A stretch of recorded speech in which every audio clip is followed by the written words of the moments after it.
And then there's the aristocrats. Easiest of all to deal with. You don't need to use any force whatsoever. All you have to do is show them the rope you plan to tie them up with. Do you know why? I don't. Do tell. Because nothing horrifies them more than the thought of a cheap, coarse rope leaving creases on their precious million more coat. They'll do whatever you ask to avoid that fate. Unexpected, but funny nonetheless. Tell me another one. Oh, look at that. I got myself a new listener. Hey there. Let me introduce myself. The name's Shram, and I'm a mercenary.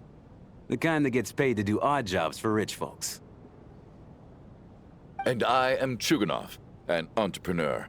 If my name is unfamiliar to you, you will no doubt have heard of my factory, the renowned Iskra manufacturing plant.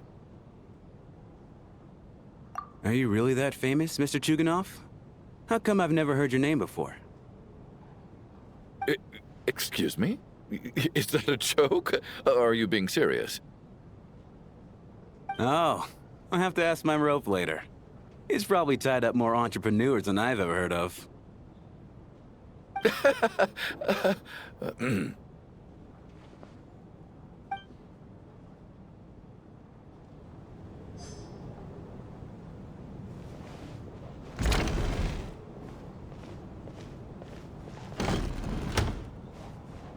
How are you feeling, Tonya? I'm fine. Sorry to worry you. I'm used to it by this point. I take medicine for it. My brother usually helps to get it ready for me. Child must take great care of his sister. He's never mentioned Tonya's illness, though. You know, I actually find this whole thing kind of exciting. Stuck in a strange place thanks to a snowstorm, having to spend the night with a bunch of interesting characters. It's pretty cool, don't you think? Exactly. It's like one of those stories where an ordinary school trip turns into a magical adventure. I've always wanted something like that to happen in real life.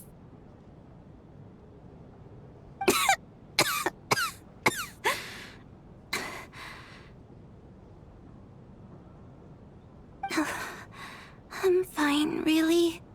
Just got a little overexcited. Look after yourself. Otherwise, your brother will come after me.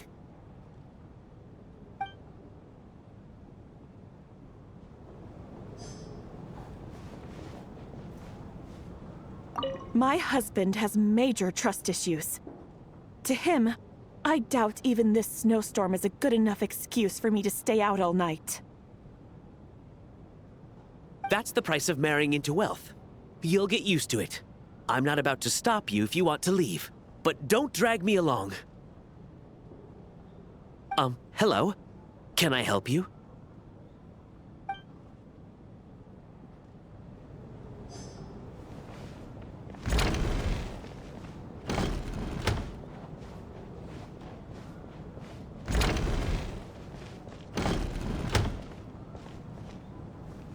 This is highly irregular.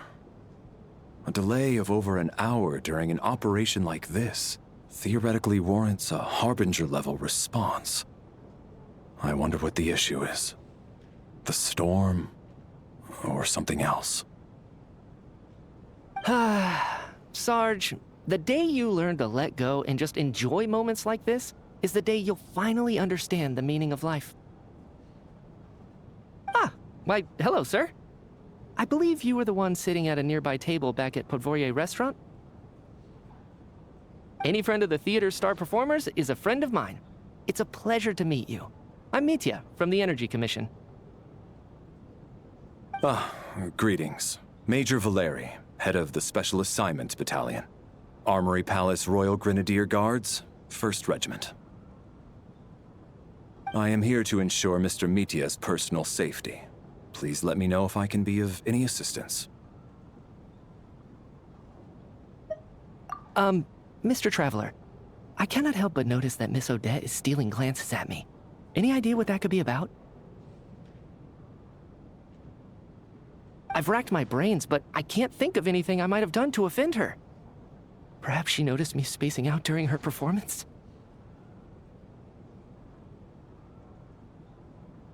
So, Mr. Mitia, is your work related to Project Stuja? Yes, that's right.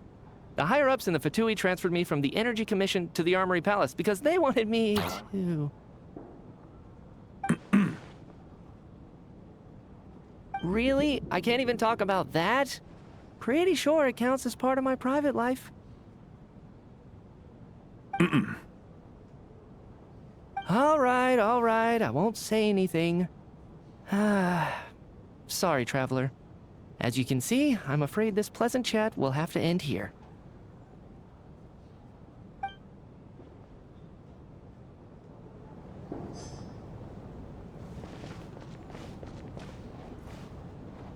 I have to say, even though today was a rehearsal and there were some hiccups along the way, Miss Odette's performance was one of the best I've ever seen, even compared to an actual show. I couldn't agree more, especially considering the weight of the subject matter. It takes a truly seasoned professional to do justice to a theme like love and regret.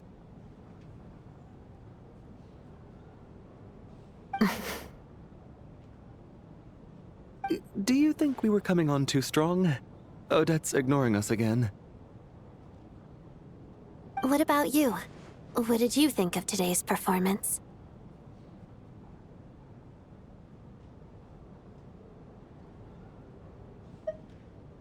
Huh. That's actually a more insightful critique than I was expecting. My mother would agree. She's always thought that was my biggest flaw. Maybe I need to work on making my facial expressions appear more natural. I'll make sure to save a ticket for you when the show's performance ready. This doesn't seem like the time or place to bring up the subject of Lelik. I need a chance to speak with her in private. So unfair. Talk about double standards. And now it looks like I've been spotted.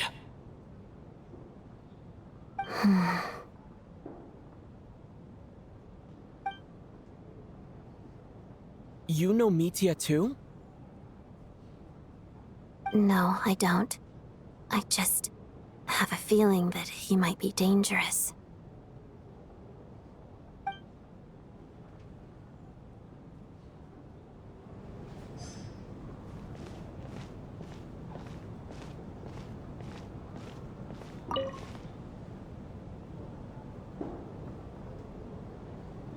I don't think it's ever been this lively backstage before. I didn't know you were coming today.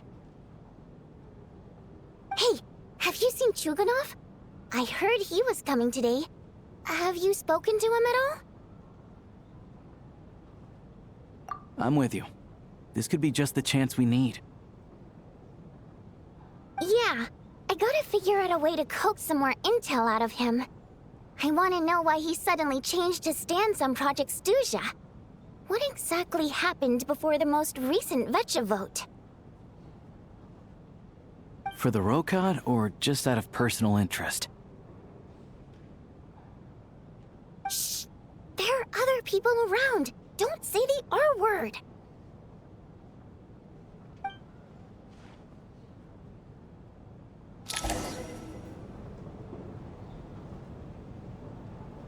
How's it looking, Alosha?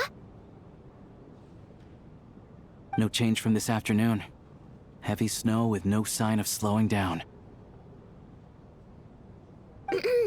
May I have your attention, please?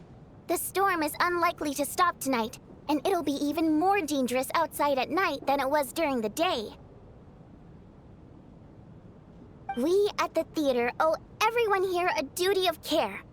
Therefore, we strongly suggest that you stay on site overnight and avoid going outside unless absolutely necessary. In a few short moments, we'll give you a tour of the theater's various quarters. You can choose to sleep in the VIP room, the office, or backstage. Or on the stage if you'd prefer. We won't mind. I'll pass on sleeping on the stage. What if the snow is stopped by tomorrow morning? The early birds in the audience might think we're part of some experimental new show. A drama about sleeping? That could be fun. Maybe we could come up with a title for the production.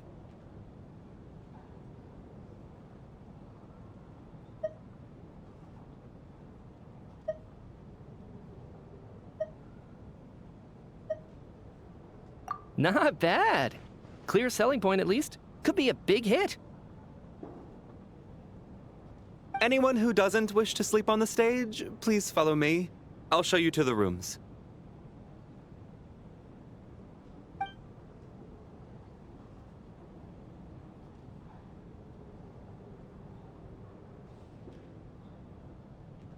I guess I'll call it a night. Though I feel like I won't sleep very well without Paimon here. I'm sure she'll be worried that I haven't made it back yet. But as long as she looks out the window, she'll probably realize what's holding me up. I wonder if she's feeling any better yet. At least she hasn't been getting any worse. Still, I should try and get back first thing tomorrow morning.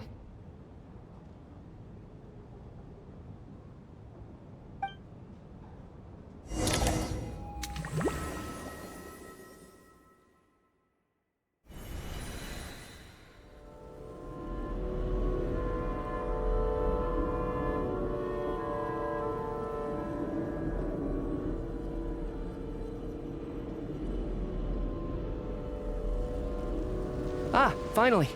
Welcome back to the world of the living, lazy bones. I was about to wake you. The black mist is almost on us. Still waking up, huh? You know, the black mist. It's been chasing us from below ever since we were born. You're just dozy. There's no way you've forgotten. Come on, let's keep heading up. Onwards and upwards is the only way to survive. Don't listen to a word those black mist cultists say. Here we go again. The endless march toward survival. What's going on? That black mist down there is creeping me out. And it's rising.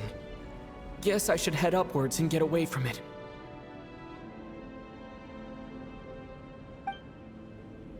The black mist cultists believe that being swallowed by the black mist leads to everlasting peace.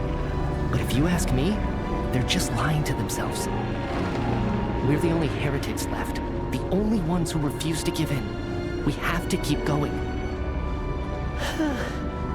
But how do you actually know that they're wrong? Dangerous question there, Torgov. The moment your faith wavers, you start a chain reaction that ends in the collapse of your will.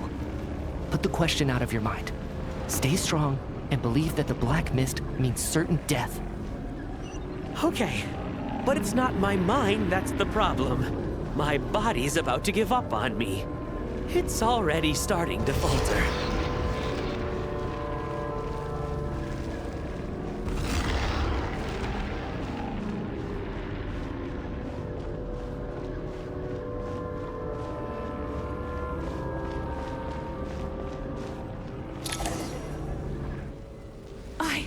I can't do this anymore. I've had enough of being forever on the run. What's the point of it all? All this will pass eventually, I promise. Keep fighting. It will be worth it. You accuse the Black Mist cultists of being liars. But you're lying too. There is no end to this path. It keeps going up forever. There was never any hope to begin with. The cult of the Black Mist has poisoned your mind, Sobolova. Are you thinking of giving up as well? I am. I think I'll take my chances with the Black Mist over this perpetual torture.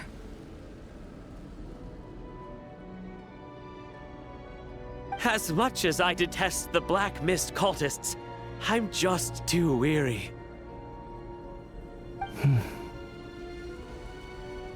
Then I bid you both farewell. Let me put my personal opinions aside for a moment and say, I hope that you both find peace within the Black Mist. Fate always appears so impossibly complicated. But at moments like this, its raw simplicity is laid bare. Their fate was sealed from the instant they entertained doubt. From then on, the outcome was both inevitable and irreversible. Let's go.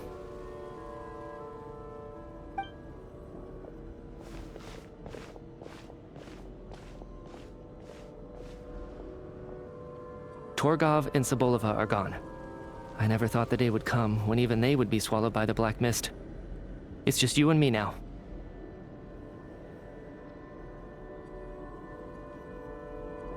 Yes, it looks like it's satisfied. For now. This happens from time to time, but it won't be long before the Black Mist starts chasing survivors once again. No one knows how to stop its advance for good. Well, we should make the most of the precious moments of rest that those two bought for us. Huh? Are you really that sleepy, traveler?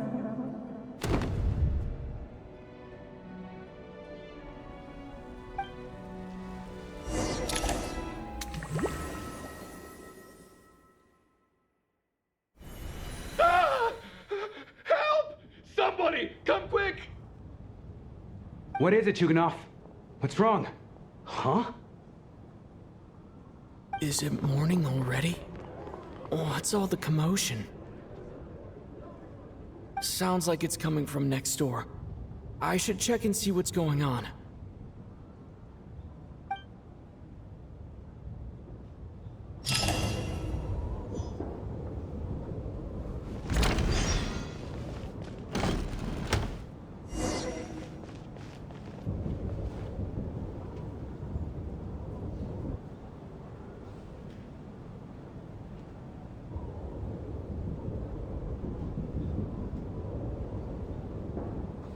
Don't look, Miss Tonya.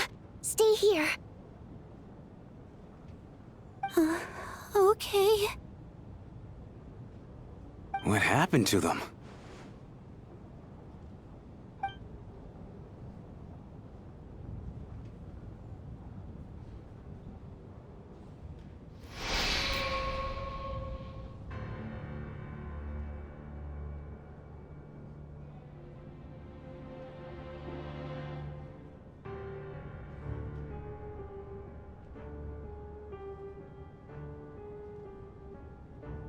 These two people have passed away.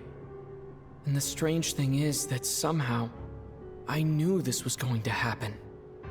I knew that they would be the ones to die. Have I seen this moment before? Or did I have some kind of premonition? I can't remember what it was. Let me take a look.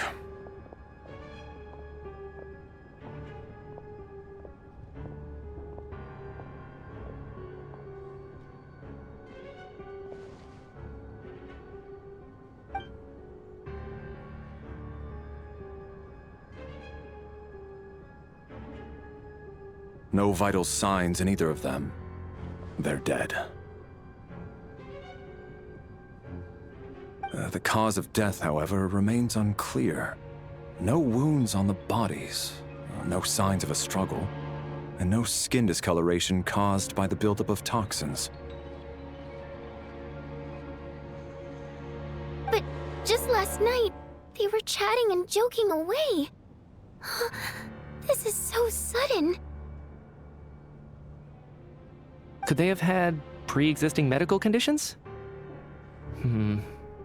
Even then, the odds of them both dying of sudden complications on the same night are extremely low. It's hard to believe that they died of natural causes, nor does this appear to be a suicide.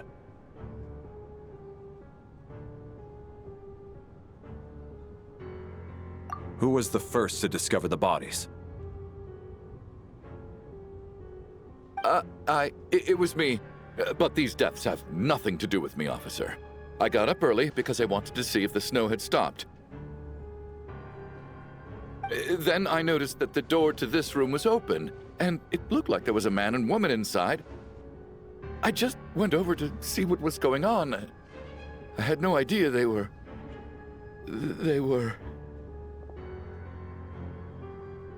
I can corroborate this. I was doing my morning exercises near the stage. When I saw Mr. Chuganov heading this way, I followed him. I can also confirm that I didn't see a single person approach that room before him. The snowstorm was raging all night, and it's still going now. There's no way someone could have come in from outside, correct?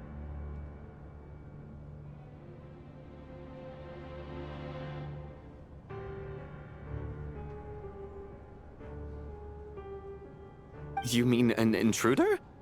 No, not possible.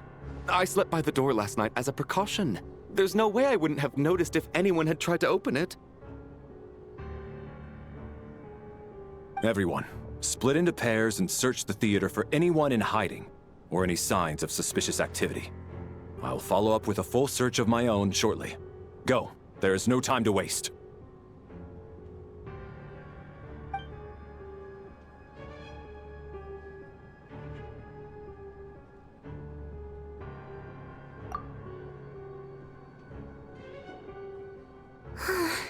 Nothing on your end either?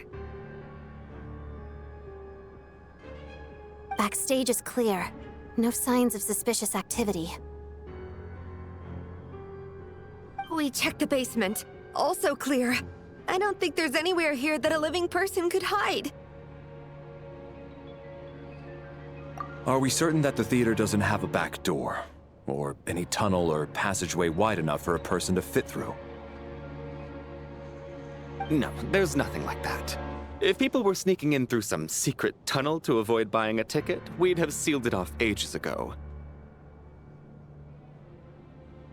I also checked the windows. All of them are locked from the inside, and there's no sign of anyone entering or leaving. It sounds like we can safely rule out the intruder theory. If anyone came in during the night in this weather, there'd be no way for them to avoid leaving footprints or water stains. This can only mean one thing. It's like one of those murder mysteries you see in novels and plays, isn't it? The ones where the killer is one of us. We can't quite jump to that conclusion just yet. Could he be right? It's hard to imagine something like that happening in real life. Set in a theater during a snowstorm, a murder takes place, and the killer is among us. It's such a classic trope that it seems unbelievable. Looking at who the killer targeted, and the clean entry and exit, it all adds up. I know what this is. It's obvious now that I think about it. What is? What have you figured out?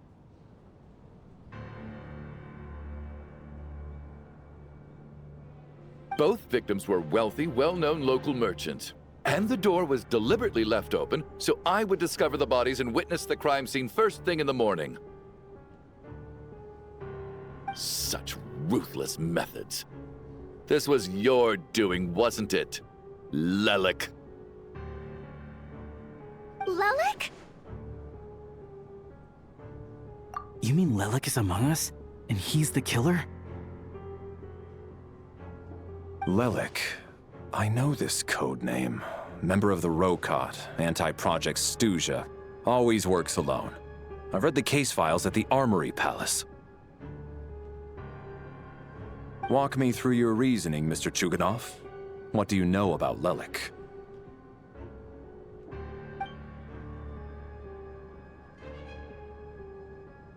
What now, huh? What now, Lelik? What more do you want from me? I already voted against Project Stuja at the Snezhnograd Vecha. You snuck into my house the other day while I was asleep. Left a threatening letter. and I did all that you asked. But Project Stuja cannot be so easily shaken. Not with the rooster in charge. So he really was threatened by Lelek. That makes sense. And now you're resorting to murder to threaten me. Isn't that right? I knew it. The Rokot despises the rich. The lives of the wealthy are but refuse in your eyes. Show yourself! Which one of you is Lelek, Tell me! I'll do whatever you want! Just stop playing these mind games!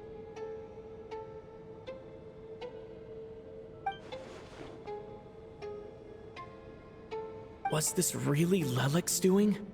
Would Odette really do something like this?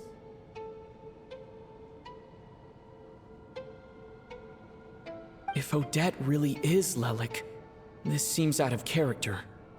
But then again, how well do I really know her? I'm probably the only one here with a compelling theory about Lelek's true identity. But if I reveal it now, I'll be putting Odette in the line of fire. What should I do? I don't think it's likely that Lelek killed anyone. At least from the stories I've heard, he's never killed anyone before. And his name has never come up in connection with any murder cases.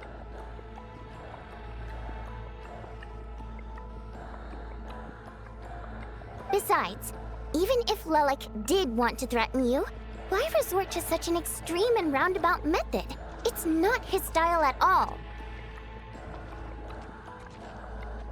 Vodyanitsa doesn't know that Lelek might be Odette, but her assessment is pretty much identical to mine. Miss Vodyanitsa, why do you suddenly feel the need to speak in Lelek's defense? Defense? Oh, no, it's just... I'm worried that we're jumping to conclusions here, so I wanted to share my point of view. Also, I don't think the Rokot is as bad as you're making it out to be. Well, if you think I'm so wrong, what's your theory then, Why don't you tell us who the killer is? The case is still evolving, Mr. Chuganov. Please do not prevent others from expressing their opinions so early on in the discussion. Even so, there's no denying that the recent threat received by Mr. Chuganov may well be an important clue. So there's still a good chance that Lelek is right here among us. I can't do this anymore. I don't care if it's still snowing outside. I have to get out of here. Whoa, take a beat. We all know it's far too dangerous out there. Even the soldiers couldn't get to us. Go out that door, and you might not live to tell the tale. And whoever this Lelek is, they're surely not going to murder anyone in broad daylight. Be sensible, my man. You're safer inside. As much as I regret having to say this, I'd like everyone to cooperate and refrain from exiting the premises until further notice. Because as things stand, every one of us is now a suspect.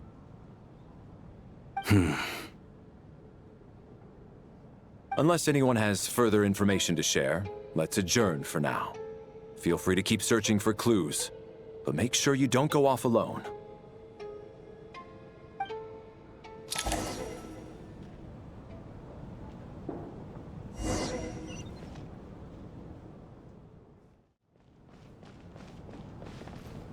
You seem to be very comfortable taking charge, Major. You took the reins as soon as things went south.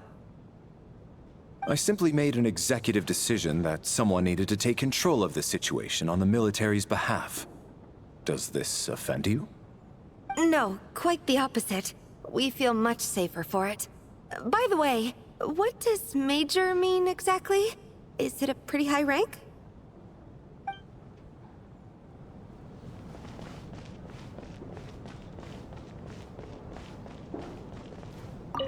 I I still find it hard to believe there's a murderer among us. Just last night, I imagined we were like classmates out on a hiking trip. There's no guarantee that you can trust your classmates, especially not when you're locked up together.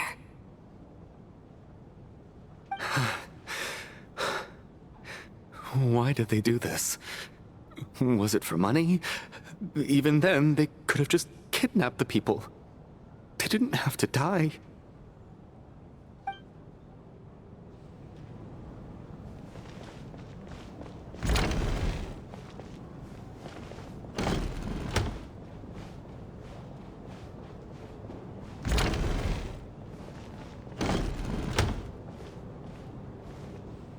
You're right, that was my bad.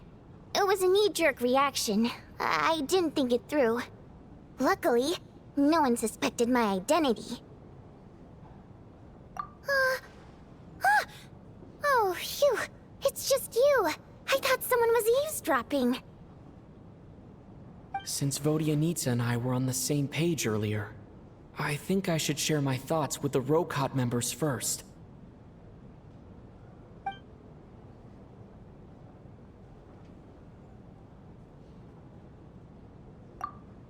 Whoa.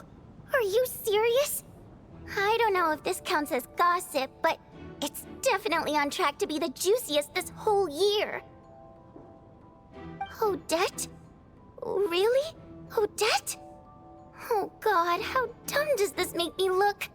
Lelek has been right under my nose this whole time, and I didn't notice a thing. Actually, it's exactly what you'd expect.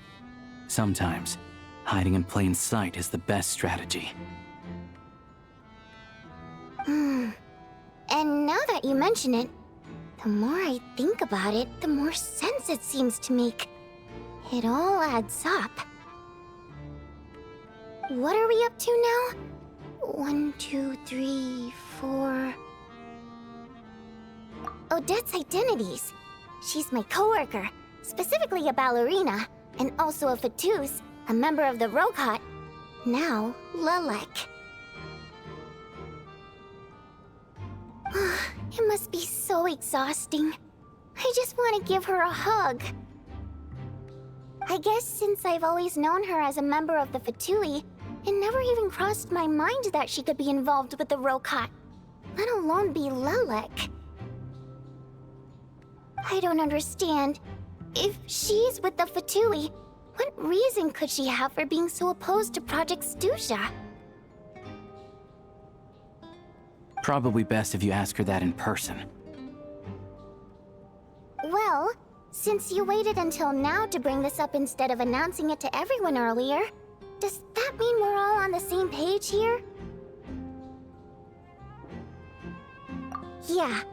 Lelek may not follow orders from the Rokot leadership, but as far as I'm concerned, she's never crossed the line. If anything, her actions benefit the poor. We need to confront her face to face. Do you think she'd really admit to being Lelek? I don't know. We'll have to see how it goes.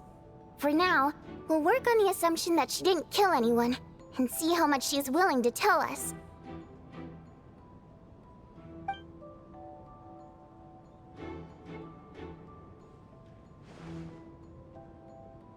Now's her chance. Odette's alone. Let's go. Hey, Odette. What is it, you guys? Shh. Keep your voice down. We need to talk. So, you're Lelek, aren't you?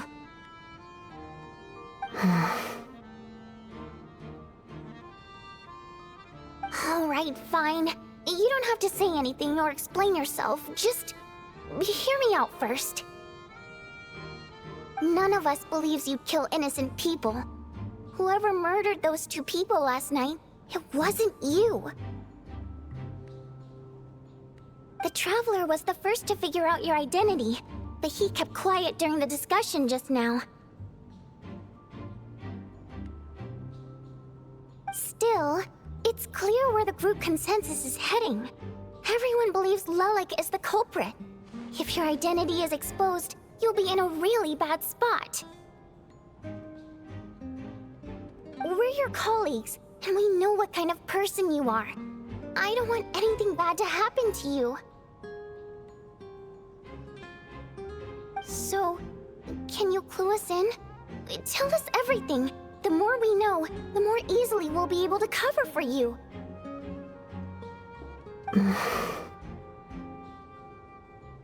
All right. Yes, I'm Lelik. And no, I'm not the murderer. And thanks, but I don't need you to cover for me. Actually, I'm planning to reveal my identity.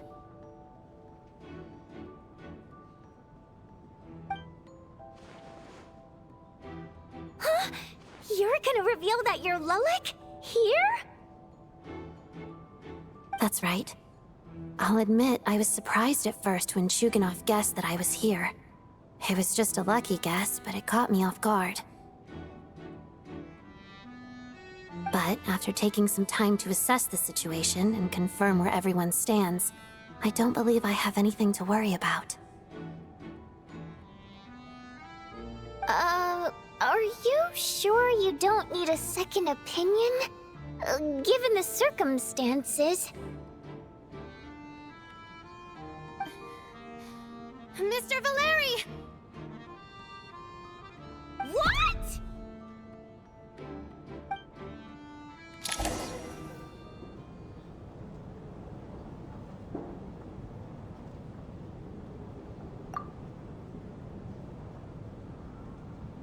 So... Odette is Lelik? I don't know what game you're playing, but you've got a lot of nerve. It's just one identity. So what if it's exposed? I can disappear and adopt a new identity anytime I please. I made my peace with this when I chose to become Lelik. But more importantly, I promise I am not the murderer, which means that someone else is. So, if anyone still insists that I did this, you'd best produce the evidence now. Otherwise, I suggest that you bite your tongue. Because if you really believe I killed 2 people without making a sound or leaving a trace, pointing fingers at me would surely only make you my next target. Is this really the truth, Miss Odette? That's confidence, all right. I believe you. A real no-nonsense attitude.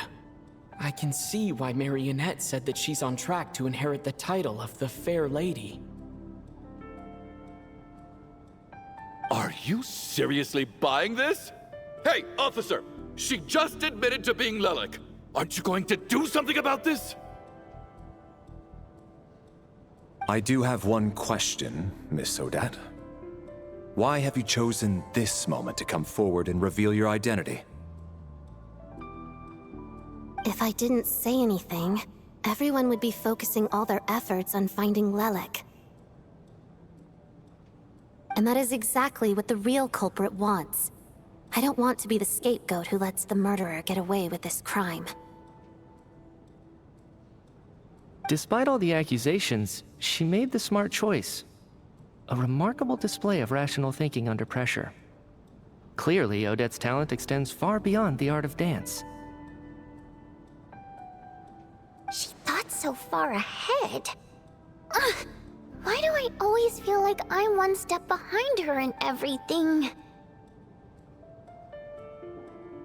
You've convinced me. Dealing with the murder case remains the top priority right now. Let's put the name Lelik and all related incidents aside until further notice.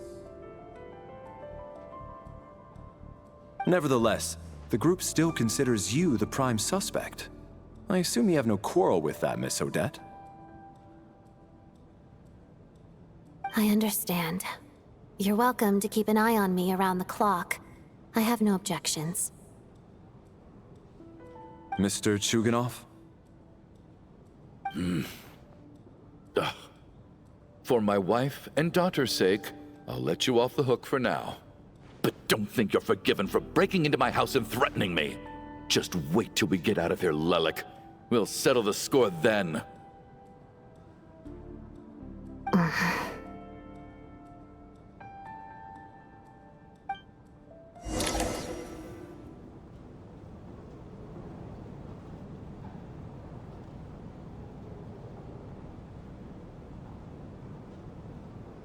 Good work, Lelik guard team. And Lelik too. Here, have some hot water.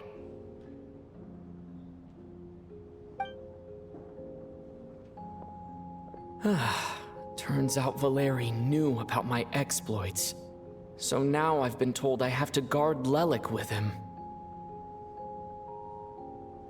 Shouldn't you be facing my way if you're guarding me? At the moment, it looks more like you're my bodyguards. If the true culprit is indeed still at large, as you have claimed, we must keep our guard up against them also. Don't worry, Tonya. We'll get through this. Once the snow stops, the officials will step in. The investigation will get easier, and then we'll be safe. But once the snow stops, won't everyone just leave? You're gonna miss us, huh? Well, some of us work at the theaters, so we'll still be here. I'll even give you a special backstage pass. Really, Miss Vodyanitsa? That's awesome! You've made a fan for life.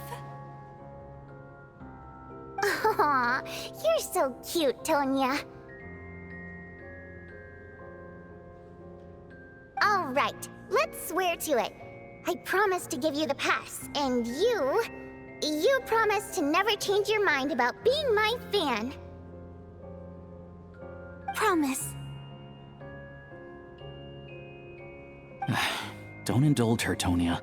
You don't have to swear an oath over things like that.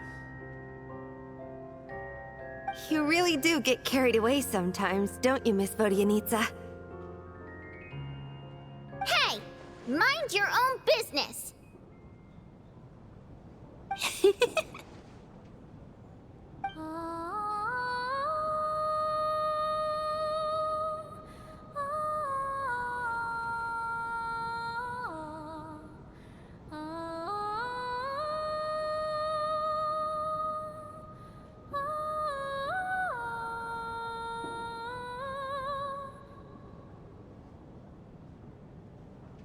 Don't be nervous, Miss Water Imp. Everyone's here. There's nothing to be afraid of. Excuse me? Do I look nervous? Don't be ridiculous. No, no. You sound nervous, lass. Oh. Wait, but how... Okay, plenty of people know that I'm a water imp, but still... How come you understand our primary mode of expression? Primary mode of expression. I've not come across that concept before. Do enlighten me, Vodyanitsa. Well, it's just... We water imps tend to communicate our emotions to each other by singing, rather than facial expressions. The emotions we convey through song take precedence over our facial expressions. So, we think of it as our primary mode of expression. I'm impressed, Shram. I didn't take you for a man of culture, but you're clearly rather learned.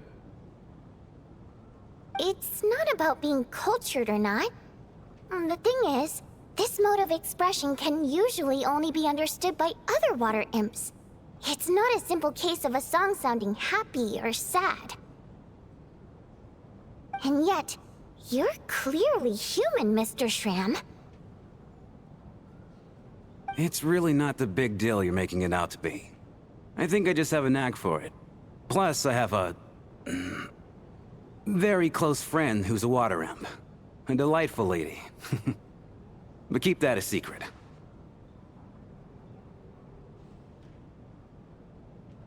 Anyway, we spent so much time together that before I knew it, I noticed I could understand her expressions.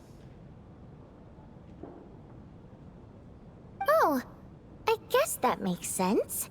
Still, the fact that you have a water imp friend is even more surprising.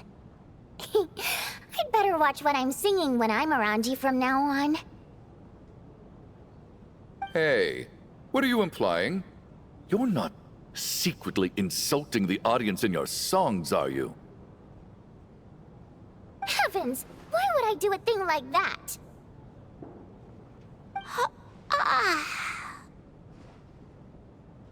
It's getting late. We should discuss our sleeping arrangements for tonight. To guard against the killer, someone needs to keep watch. I suggest that we don't sleep in separate quarters tonight. It will be safer if we all stay together. As long as someone keeps an eye on Lelik, I'm quite sure we won't have any trouble. Are you saying that you wish to bet your life on Miss Odette being the killer? Nonsense. Of course not. Then I propose the following arrangement for tonight. The Traveler, Odette, and I will form the Night Watch. We'll sleep in shifts, but 2 of us must be awake at any given time. An excellent idea. This allows us to handle the Night Watch while also keeping an eye on Lelik. Meanwhile, the rule of taking shifts in pairs resolves the other issue. Namely that we can't necessarily trust the Traveler or Valeri either. I expect that plan took you quite some time to come up with, didn't it? Actually, our field combat manual outlines a similar approach. Although the scenario there involves guarding prisoners overnight during field operations. That being said, I must clarify that I harbor no disrespect towards you personally, Miss Odette. In fact, Lelik's numerous covert operations make fine textbook examples for military agents. I care less about respect and more about the fact that you just robbed me of 2/3 of my sleep tonight. I'm calling dibs on being the first to rest. Good night.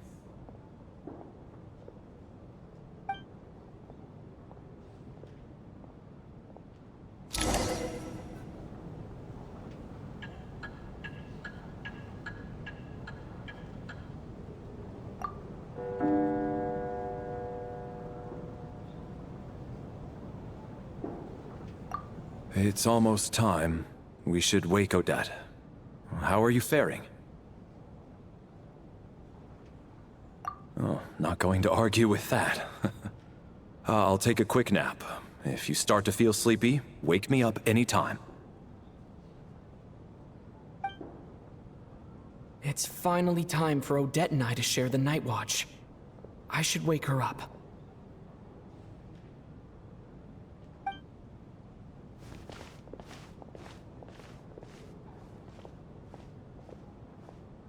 I came here to get information from her in the first place. Maybe I should think about what questions I want to ask before she wakes up.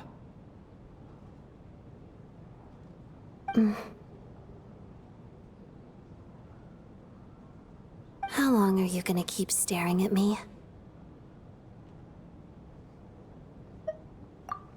Couldn't sleep. My mind's been running haywire. Plus, there's something I've been meaning to talk to you about.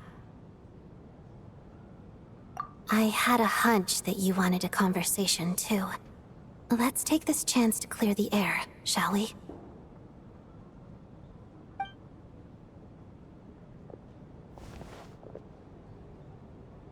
I just had a simple question for you, really. It's, Rosaline, in her final moments, did she have any last words or anything? I see. Well, that was all. I have no other questions. No. She was utterly ruthless in pursuing her goals. That kind of person should be hard to miss. And yet, even though I never approved of her methods, and she was an abrasive person, the fact remains that I am indebted to her.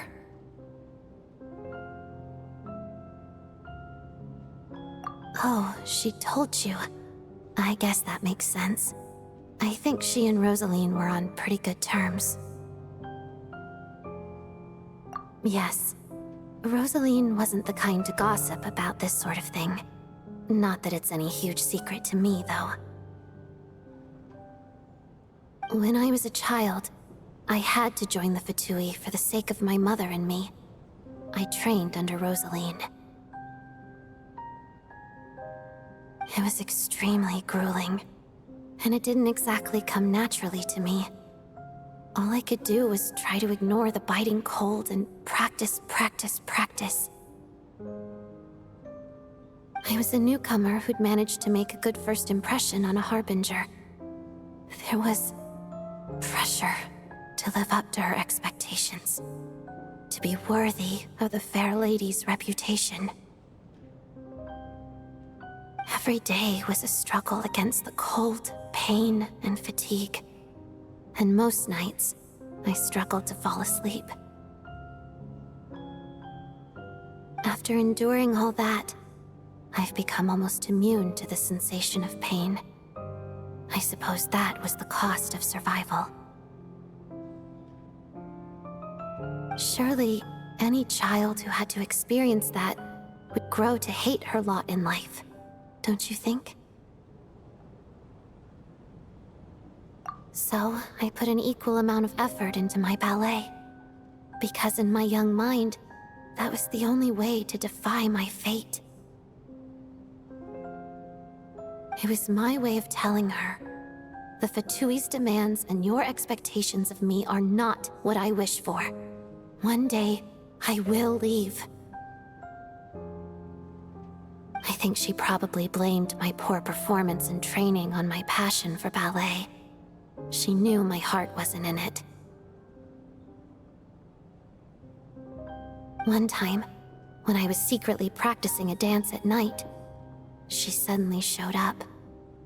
I knew she was there to catch me red-handed. I told her, "You don't deserve to watch the dance I learned from my mother." She looked stunned. I guess she was surprised that I lashed out first, before she had the chance. But strangely enough, on that occasion, she wasn't fierce with me like she was during training. Instead, she fell silent for a moment, and then left. After that, she never interfered with my dancing or asked me how it was going. She never came to watch me dance again either. Not even once.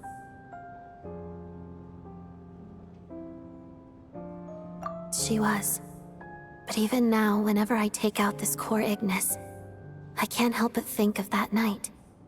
Of the look on her face. Sort of. Although gift might be too kind a term. This is her flame sealed within ice. A symbol of her favor, yes, but also her way of keeping an eye on people. She knew the location of every piece of Core Ignis.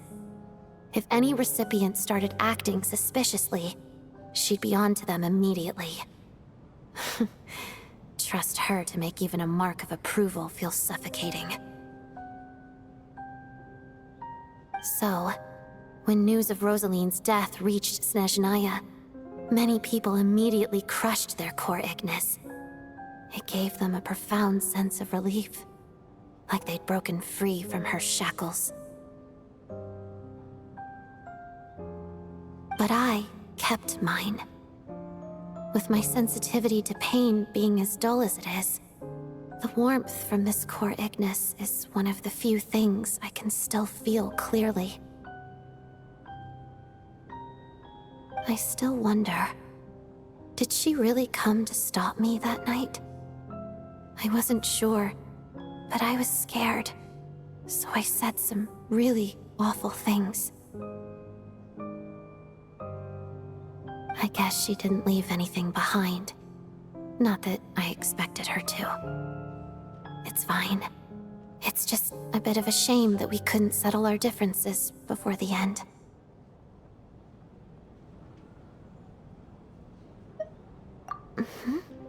She did. Are you sure she was talking about this event?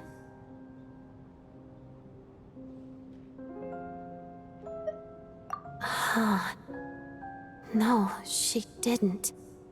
I didn't even find out that she'd gone to Mondstadt until a while after she left. Wait, in that case... Okay, I will. Thanks for letting me know. There's something I'm trying to figure out. I'm beginning to suspect that Paimon's mystery illness is being caused by the energy research behind Project Stuja. Paimon's very important to me, so I have to get to the bottom of this. I figured that since you're Lelik, you might know something about all this. The ultimate goal of this energy experiment is to create a weapon for the final battle. The weapon's construction was completed in Nodkrai. Now, all that remains is to arm it with a sufficiently powerful energy.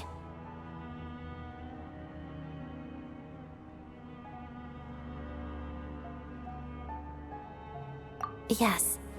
The weapon's development and all the related experiments are overseen by Lord Piero, the Jester, and the lab is located deep within the Armory Palace.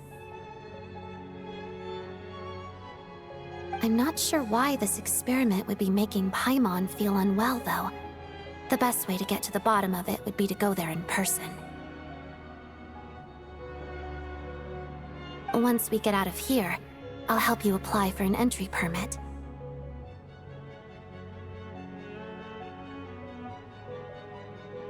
And I'm hardly the organization's proudest member, as you know. You answered my question about Rosaline. I want to do you a favor in return. It's that simple.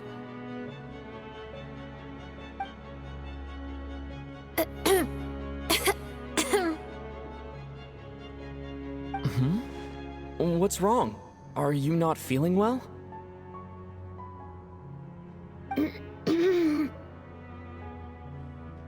You two seem to be hitting it off.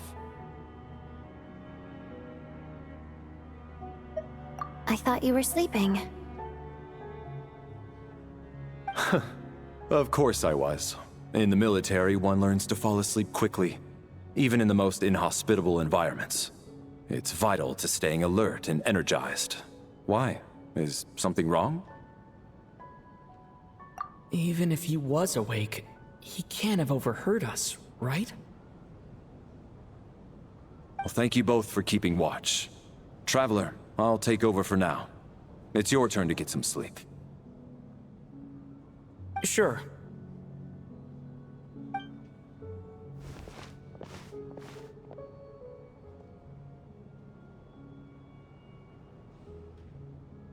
This is our second night here, but at least I've found out a little more about Paimon's condition. I hope she's been sleeping well the past couple of days.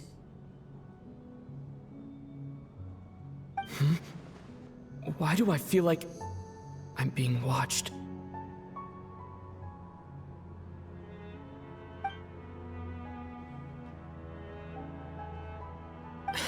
Seriously?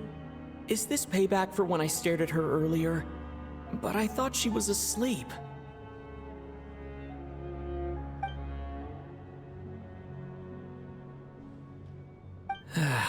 Never mind. I'd better try and get some sleep myself.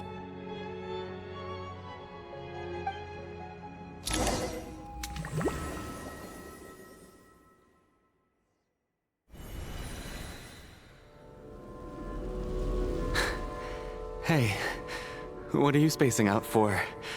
Are you reaching your limit too?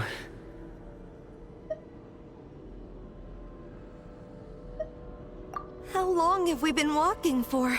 Do you remember? Time's lost all meaning. Ever since we noticed that thing above our heads. What was it called again? A star key? Or key star? Anyway, the person who named it was swallowed by the black mist. Whatever it's called, ever since we noticed it, we've been walking up and up, hoping that as long as we reach it, we can find a way out of this place. But it seems like no matter how far we walk, we never get any closer. Well, we've come this far. You never know. Maybe we're almost there? Come on, enough moping. Let's go. The black mist is catching up.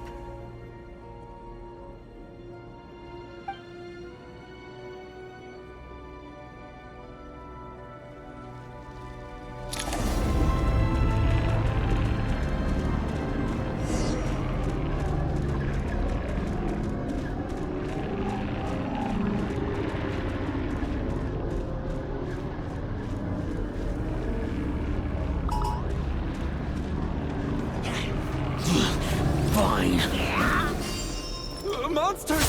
Watch out! Not again! I've lost count of how many times we run into them. Be careful! What the? Condense! Hey, tough Encase! That's it!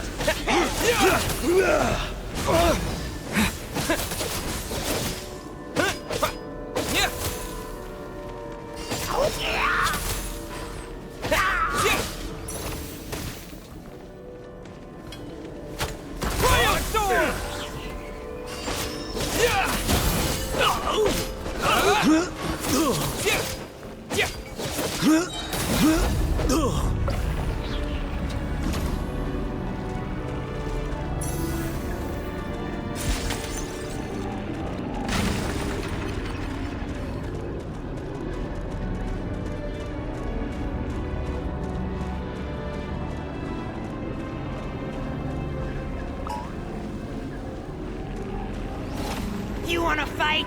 Let's go! Here they come again! Get ready!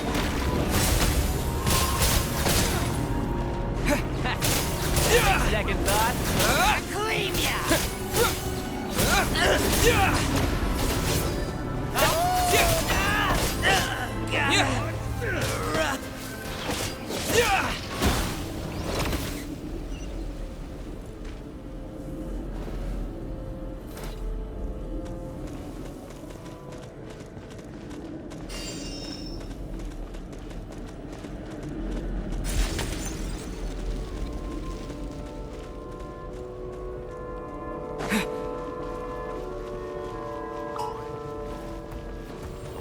Monsters ahead of us. The black mist behind us.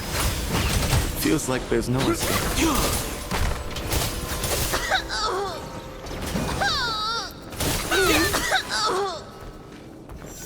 Shut up! Are you hurt, Coolish? No. I'm fine. It's just... suddenly I don't want to walk any further. I get you. In fact, I reached my limit a long time ago. Sometimes it feels like there's hope where there shouldn't be. Yeah. The hope that the star gives us is the only thing keeping us going. But I'm not sure it's real at all. It may just be a collective illusion. Otherwise, why would it always be out of reach?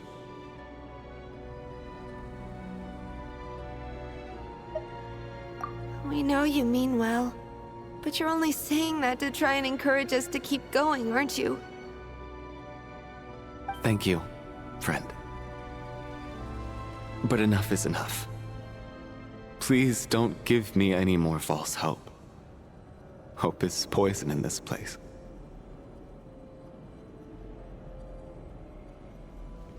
You're going to continue, aren't you?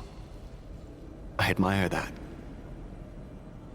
I've given up, but I wish you the best.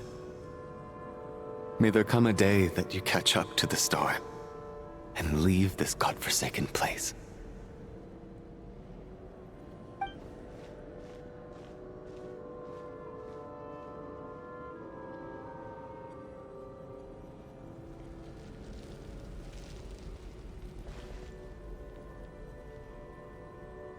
It's not an illusion. We really are getting closer to the star.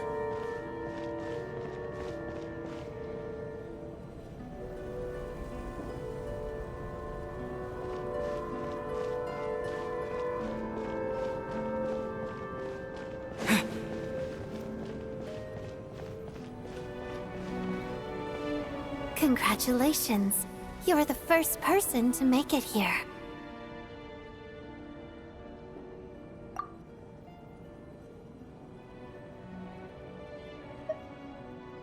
I'm the star's envoy. The black mist has stopped rising. Its hunger is satisfied for now, having devoured your two companions. This is a good opportunity. I'll let you get some rest before we continue.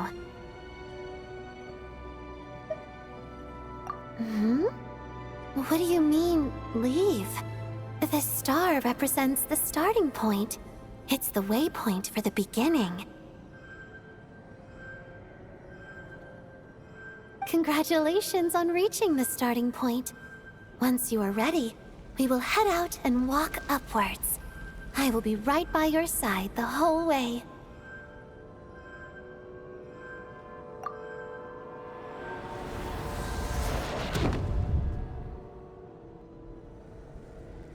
Huh? What's wrong? Hey, don't give up before the journey's even begun.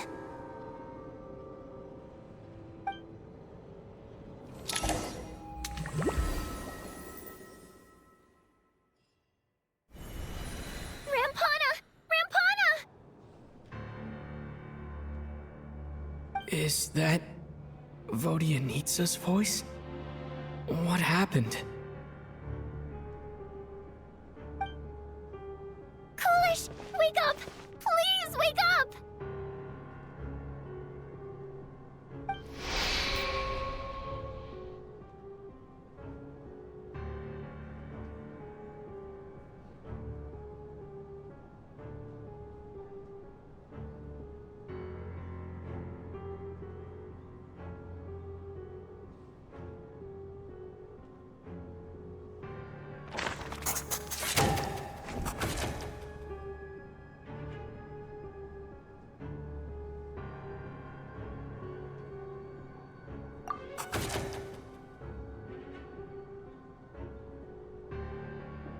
The situation is identical to that of the two casualties yesterday. We cannot ascertain the cause of death. At least there are some elements that we can rule out this time. They slept on the stage with everyone else, so I suppose the surrounding environment can't be a relevant variable. Rampana. Coolish. Weren't some of us keeping watch last night? 3 of us, in fact. How could you not notice something was wrong? I'm as confused as you are. Certainly nothing unusual happened on my watch. Likewise, and from what I've observed so far, both Miss Odette and the Traveler can be trusted.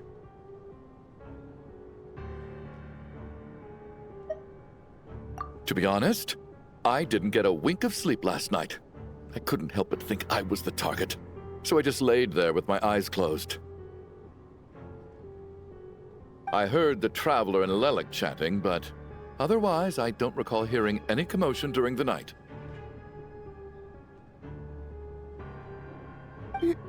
Me too. I didn't want to wake everyone up, so I was concentrating hard, trying not to cough. I hardly slept at all. If anything had happened, I'm sure I would have noticed. Then, what could possibly be causing this? Once was bad enough. I can't believe it happened again. I worked closely with Rampana and Coolish for so long. I never imagined that one day they'd... And on this stage of all places...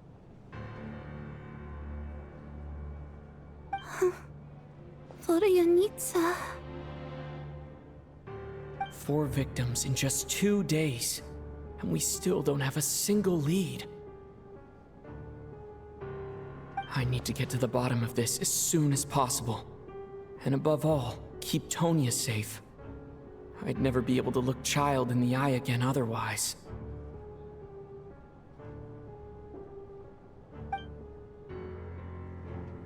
Still snowing?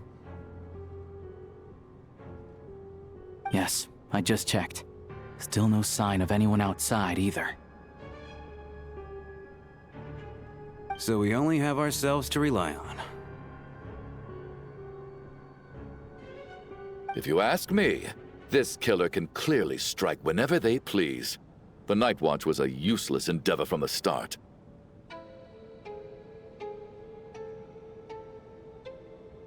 Lelik must be an expert in poisoning. Clearly she used some poison that can't be detected on the corpse. Here we go again.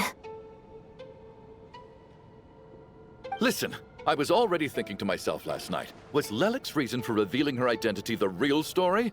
Well, now I have my answer. It most certainly was not. She's been playing us for fools. You get off on this, don't you? Revealing your identity, only to carry on with your killing spree?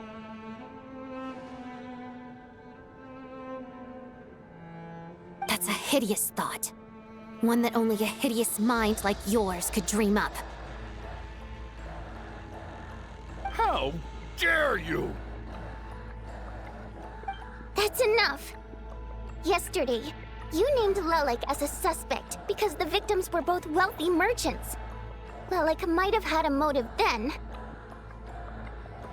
But today's victims were just ordinary people. Not to mention that they were colleagues of Odette and mine. What reason would she have to murder them? Let me guess. Just to scare you? Who knows? Maybe you don't know her as well as you think. I implore you all to ask yourselves, how many people are there really in this world that have what it takes to kill another person? Not many, I'd wager. Lelik is well known to be a ruthless operator, and now she has revealed her identity. How could it be any more obvious? Everything you've said so far is still just conjecture, which doesn't constitute a concrete lead. You need to back up your claims with some evidence. How can you defend her, officer? What did she say to you while you were on Night Watch?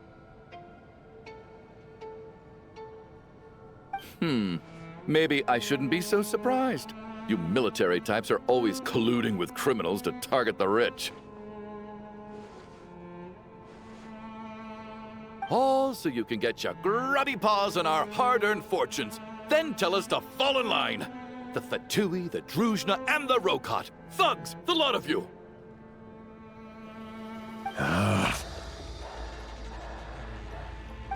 Don't you dare!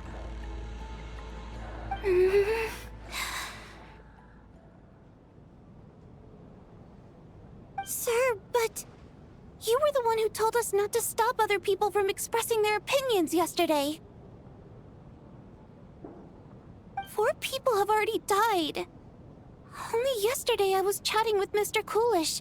Then we woke up in the morning and he's... Turning against one another is the last thing we should be doing right now.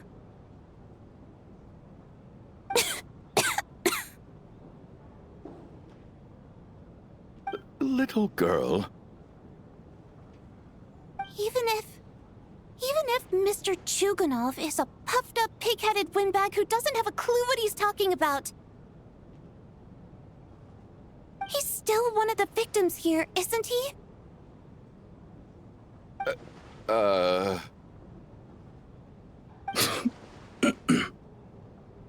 Quite. I had no intention of resorting to violence. But you're right, Miss Tonia. I ought not prevent him from speaking his mind. In any case, I believe Mr. Chuganov has calmed down a little now. We may resume our discussion. I don't think there's any need for that. What is there to discuss? Nothing about this situation is normal. Did you have an idea, Mitya? You're the brainiac here, right? Come on, clue us in. I've been mulling something over. All the leads we have so far concern things from outside the theater. Miss Odette's alter ego, the threats Mr. Chuganov received. But then there's the 2 double murder crime scenes themselves, which have given us absolutely nothing to go on whatsoever. That's highly unusual. Even with the most careful killers, there's always some evidence left behind. So what are you suggesting? I think this could be a supernatural event. It isn't characteristic of human-on-human homicide at all. Correct me if I'm wrong, but aren't you supposed to be a scientist? That doesn't sound like a conclusion someone like you is supposed to make.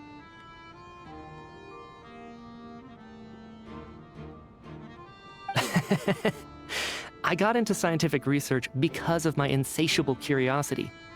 But if the present situation defies all known scientific explanations, I don't mind shifting my curiosity toward the paranormal instead.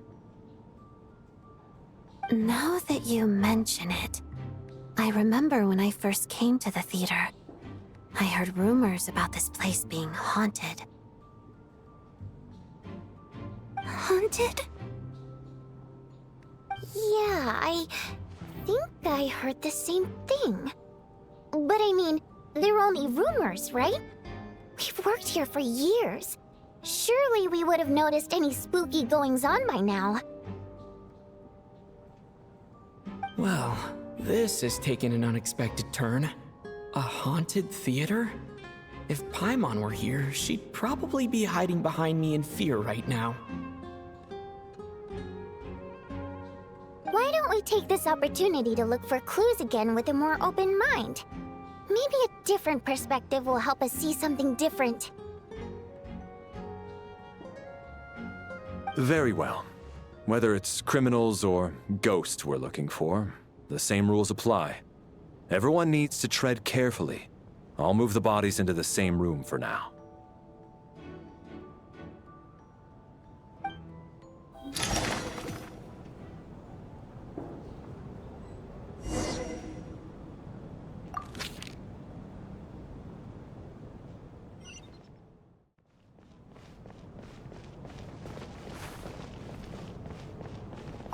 Chin up, my man. That soldier guy just gave you a bit of a fright, that's all. Think about your wife and kids back home. That'll get you your mojo back. Me, for example? Whenever I get hungry, tired, sleepy, or thirsty, I just think about that water imp friend of mine. And everything's suddenly all right again. So daydreaming about women somehow removes your need for food and water, does it? Don't be absurd.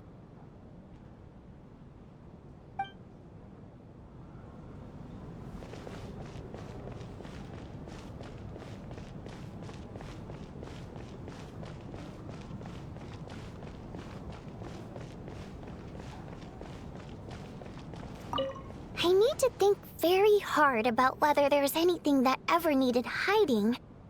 After all these years, There must be some things even I've forgotten about.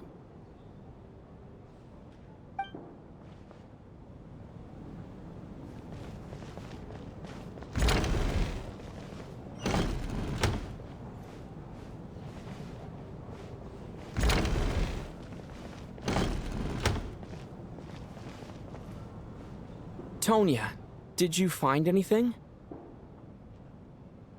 Not yet. Still looking. So... Are we supposed to be looking for something paranormal? I think I'd prefer teaming up with you than looking around on my own. This looks like somebody's notebook. Shall we read it together?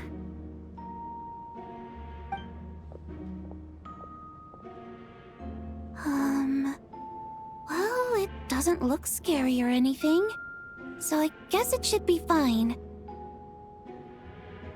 All right, let's read it together.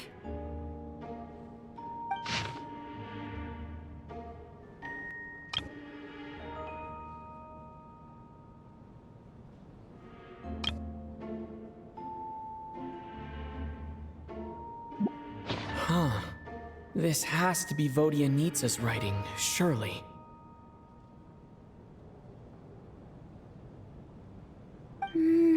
Maybe it's a little rude for us to peek at this. I feel like I just read someone's secret diary by accident.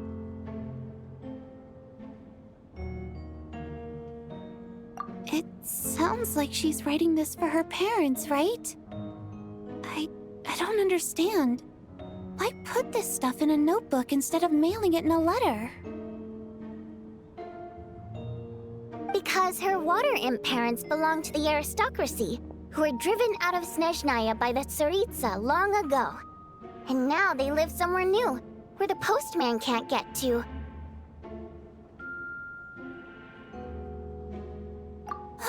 We're sorry! It's fine. My fault for not storing it properly. I can't leave things lying around and expect them to get ignored when everyone's scouring the place for clues.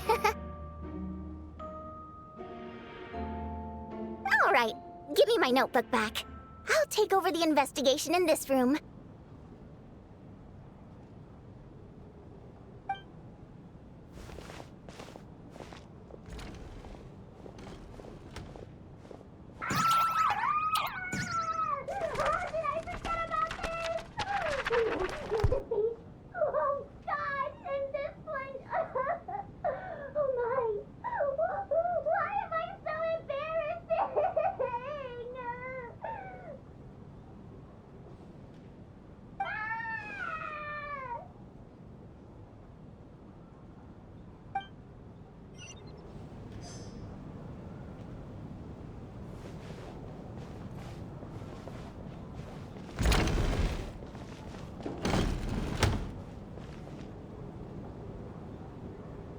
Ah, Traveler. Since you're here, come take a look at this.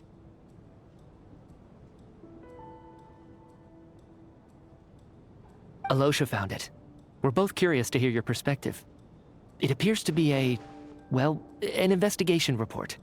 And the focus of the investigation was the rumors of haunting we heard about earlier.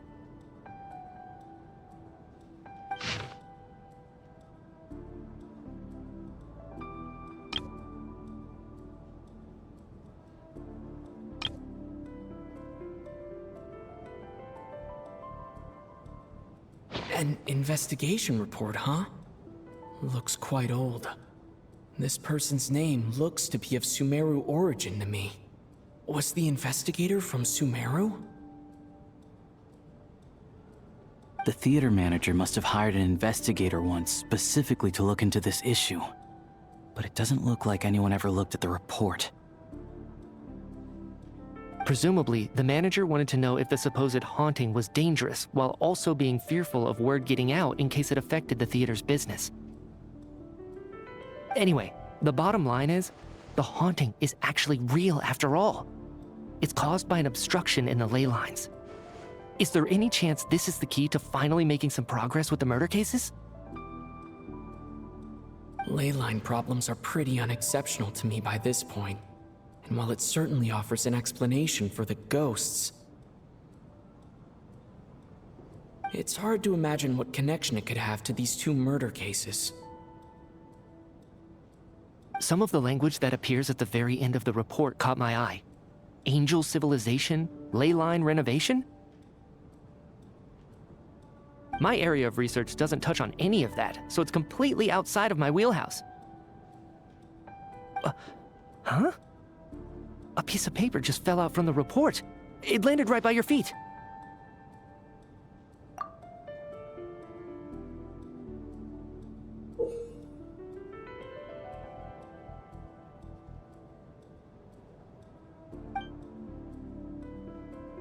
How unnerving. It was tucked inside the report, so it must be a note left by the author. Death is near. Is that supposed to be what's going on here? With us in the theater? But if so, how did the author foresee it? Could he predict the future somehow? Maybe things are more complicated than we thought. No, wait a second. If we take the report and the note at face value, they completely contradict one another.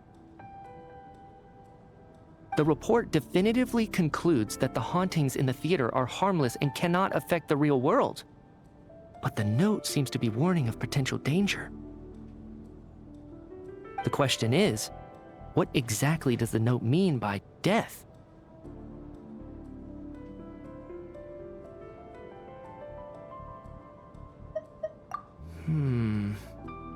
The various ways we could interpret this keyword lead in completely different directions. Let's pause our analysis here for now. I think we need more information.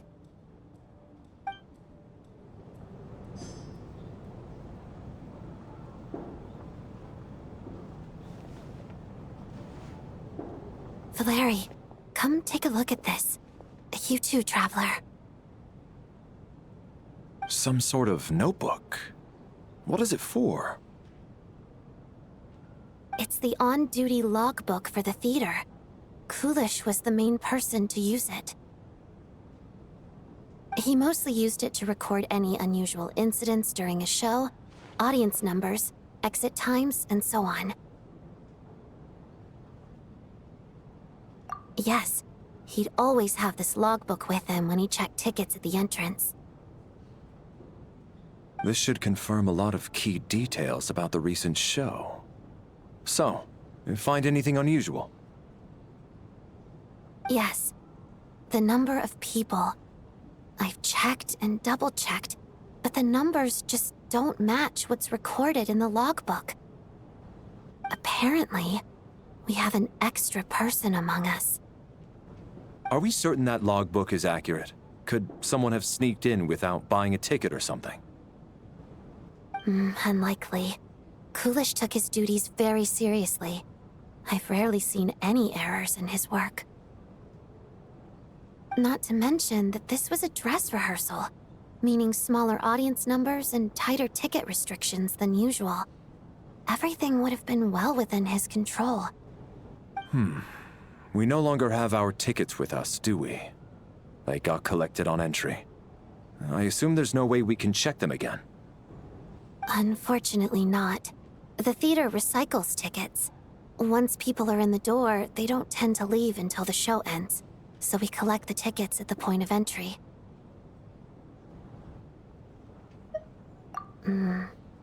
Still, I'm inclined to believe that this discrepancy in the head count is significant somehow. Did an extra person just materialize out of thin air?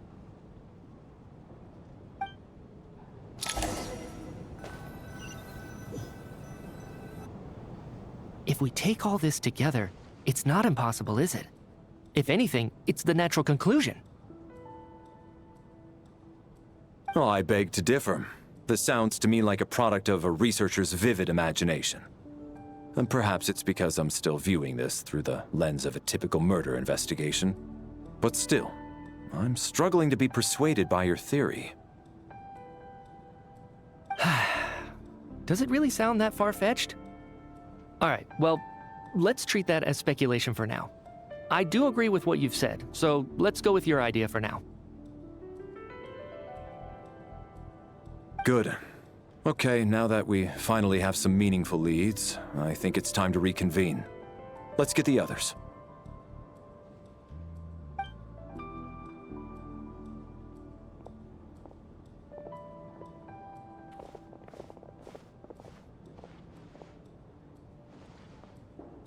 So, that's about everything we've discovered so far. I'll share my theory first. Based on what we've learned from the logbook, I believe the extra person among us is most likely the killer. If the killer had simply bought a ticket, it would have greatly increased the risk of their identity being exposed. I expect he or she either hid in the theater ahead of time, or found a way to slip past the ticket inspection. They then blended in with the group and waited for an opportunity to strike. What about the note found in the investigation report? Any thoughts on how that fits in? The killer may have simply planted it there as some sort of sick joke. I've seen my fair share of psychopathic killers. They love playing cryptic mind games. So, it has nothing to do with the haunting of the theater after all. This theory makes sense to me. If we have an audience member unaccounted for, chances are they didn't come here to watch the show. Could it really be that simple? So, in other words, all we have to do is find out who got in here without a ticket, and all our problems will be solved? Then let me make one thing clear. All the theater staff should be well aware that I came here for the rehearsal legitimately, yes? There's no way I'm the one who didn't have a ticket. It's true. I hear you used every trick in the book to get a hold of that ticket, too. Everything short of throwing a temper tantrum and rolling around on the floor at the entrance. I most certainly did not degrade myself in such a way. Probably a stupid question, but I might as well ask. Did anyone here get in without having their ticket checked? Hmm? Guess it was naive of me to expect them to just admit to it.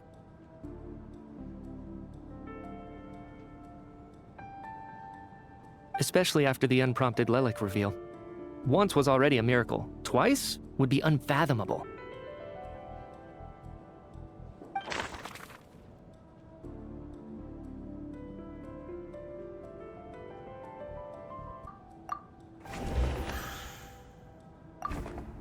I don't believe any of us here knew Shram before all this. If no one can verify Shram's identity... Mr. Shram, did you really go through the ticket inspection to get in here? Huh? Me? Why am I being singled out, my friend? Do I seem that suspicious? It's not that you stand out as suspicious, more that everyone else has been ruled out as trustworthy. Okay. Well, we spent the best part of 2 days together now, so I'm sure you can all tell what kind of person I am. I'm a true gentleman. I never dream of doing something like sneaking to the theater without a ticket. Yeah, I have no doubt that you're a good person. But the problem is, none of us here actually know you, so no one can say for sure that you are who you claim to be. Although, actually, what was it you said last night?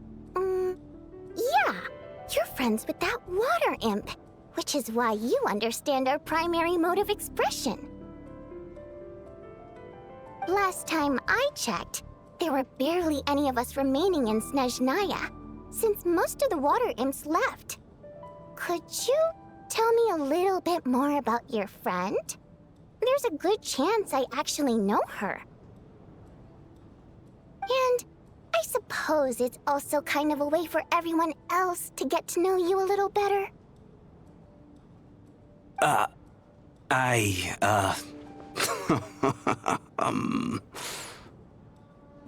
Good grief. Are you blushing? Pull yourself together, man. Stop giggling like a teenage boy. It's revolting. Hey, revolting is a little strong. All right, fine. I'll admit it. That water imp friend of mine, the truth is, we're dating. I was just the bodyguard hired by our family. But the stars must have aligned, because sparks began to fly between me and their daughter. Never in my wildest dreams did I think I'd get so lucky. We don't need details. Just get to the point. Okay.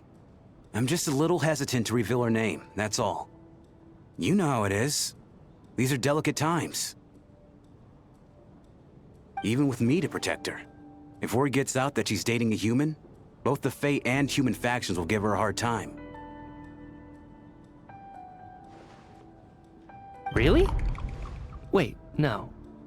That can't be. Huh? Shram, what the devil are you talking about? Why is everyone looking at me like that? Surely you can understand where I'm coming from. Delicate times? Factions? Yes? You know, the Civil War? Last time I checked, the Fae and the humans were still at each other's throats. If I'm not mistaken, the last significant civil war in Snezhnayan history was over 400 years ago, when Her Majesty the Tsaritsa had just taken the throne and was consolidating her reign.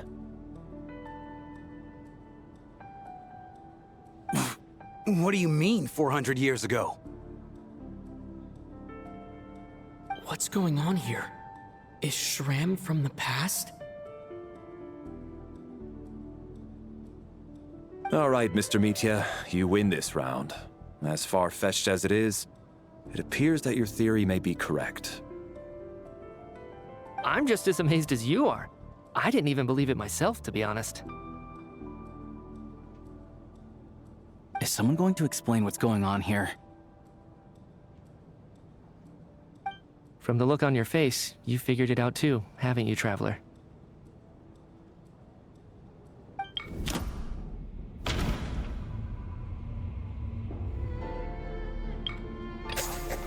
The theater's ley lines have been modified to block souls within its grounds from returning to them. Some souls can even wander this place forever. Mr. Shram's statement proves he is from hundreds of years ago. And according to the investigation report on the theater hauntings, Mr. Shram is very likely a lost soul wandering the theater.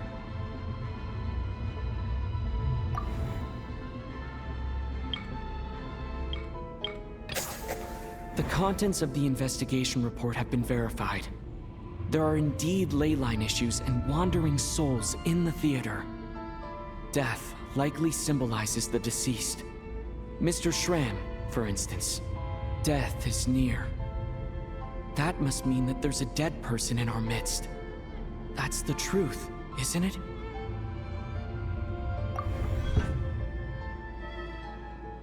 Yeah, the logic is clear now. The investigation report said that there would be souls stuck wandering around the theater because the ley lines were cut off. Mr. Shram must be one such soul who died in the theater a long time ago.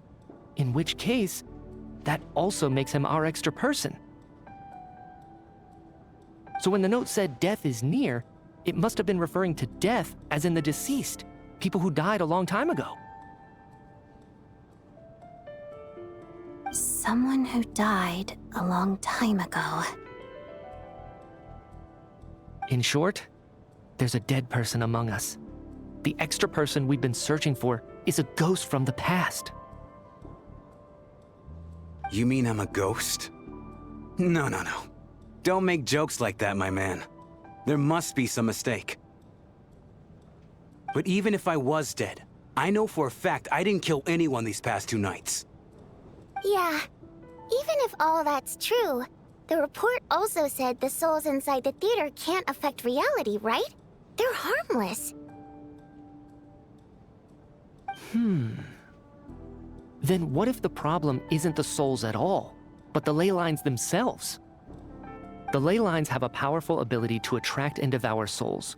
Let's say that the ley lines are like a black hole, constantly seeking to engulf souls. But the souls that don't want to return are trying to avoid being sucked in. Huh. Why does this analogy sound so familiar? What happens when the black hole can't achieve its goal? I'm only speculating here, but what if it ended up swallowing innocent souls by mistake, or intentionally taking other souls to compensate? That could explain why we weren't able to determine a cause of death. If you're right, and their souls were devoured by the ley lines, it does make some sense. It does seem to explain a lot of the things we couldn't make sense of. Does that mean it's true? Except there's no concrete evidence. Mitya is relying on a lot of logical leaps. Still, it seems like the best explanation we have under the circumstances. All right, so how could Shram not know that he's dead? Seems a little unlikely that he hasn't noticed anything unusual even after several days interacting with us. On the contrary, it's perfectly normal for a soul to wander the theater for centuries without questioning their existence or reason for being there. It's simply what's natural for them.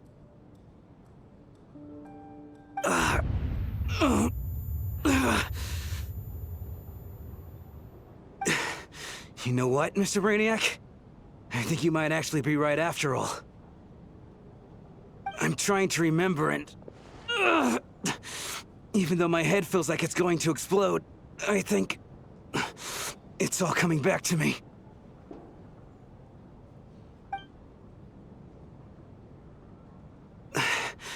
I was the one who didn't want to remember my own death, so I forced myself to forget. Well, I'm sure those are painful memories. My lady and I snuck out to go on a date one day. We bought tickets for the theater. It wasn't really my thing, but I was just happy to be together. All of a sudden, a group of people burst into the theater, shouting for all the water imps to get out. Performers and audience members included. It was clear the conflict between humans and Fae had reached a boiling point.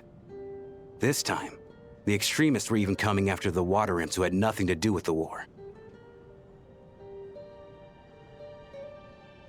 I thought I could pull one over on them, so I took off my jacket, draped it over my lady, and tried to sneak out amid the chaos. But I got caught. They started shouting, calling me a traitor to humanity. But I was going to do whatever it took to buy our chance to escape, no matter how many people stood in my way. I had to, both as their bodyguard and out of love.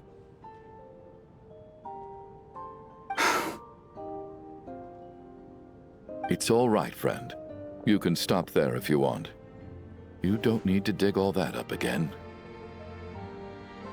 It's just... even now, I'm still struggling to accept the truth. How could I be dead? I'm sorry, everyone. If I'd known I was a dead man walking, I wouldn't have dragged you down with me. If I'm the cause of all this death, then punish me however you see fit. But, Mr. Shroom... No. I refuse to be a burden. I know what I have to do. You said I've been wandering the theater for centuries, right? I guess it's high time I got a breath of fresh air. Out there, I mean.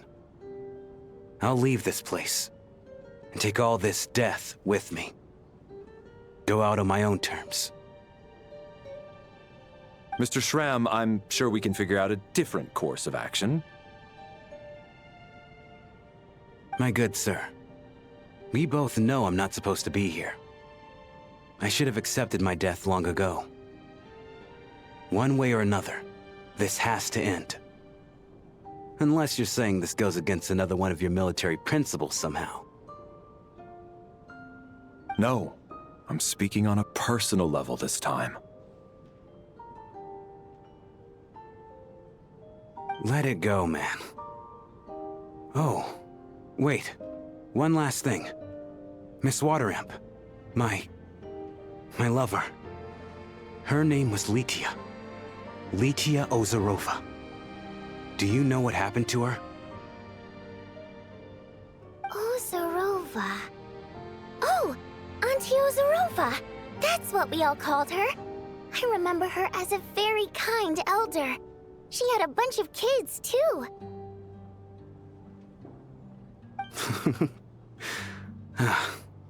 I'm so glad she survived.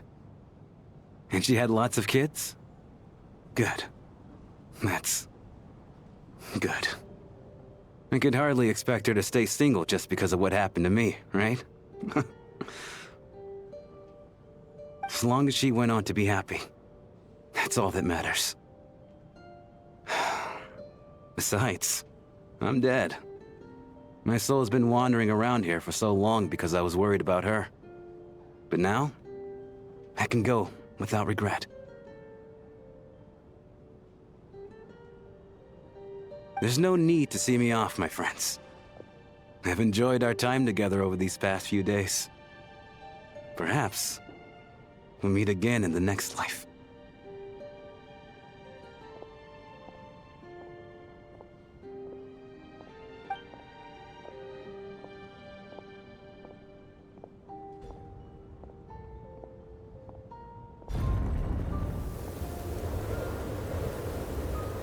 Take care, my man.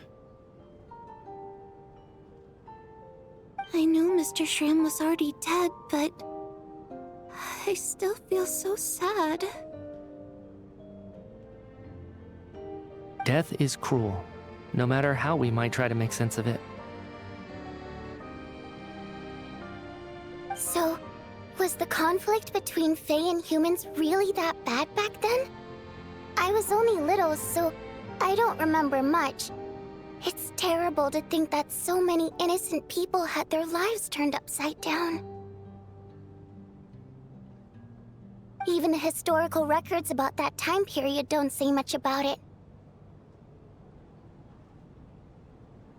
All people know is that the Tsaritsa founded the Fatui, drove out most of the Fae aristocracy without explanation, then used her terrifying power to suppress the humans. It seems to me like the Tsaritsa chose to make herself the enemy. She downplayed the conflict, directing whatever animosity both sides had for each other at herself instead. That's also why, despite how brutal the conflict was at the time, there hasn't been much lingering tension between humans and Fae since.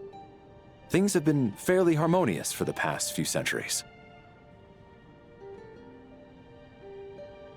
So, the Tsaritsa banished the Fae to protect the Fae living in the city? She offered herself up to be hated in exchange for peace. Maybe it's not quite as bad as it sounds. I don't think Her Majesty is too concerned if mortals hate her or not. And besides, there are very few who truly do.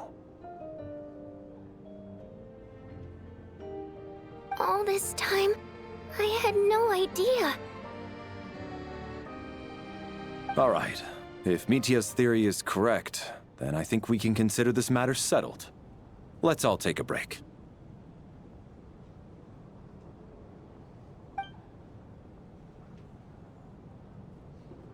Ugh, if only this blasted storm wasn't still raging on.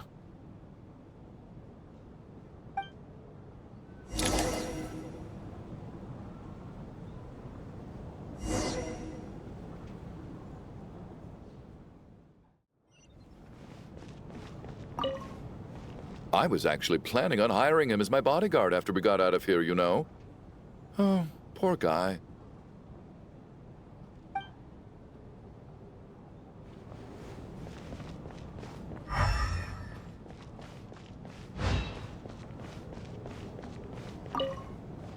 Even though Shram was already deceased, his decision to walk into the snowstorm was still a sacrifice, and a very brave one.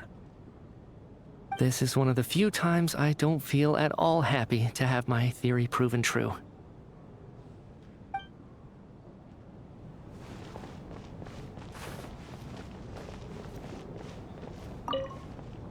Well, at least it seems like Mr. Shram stayed optimistic until the end.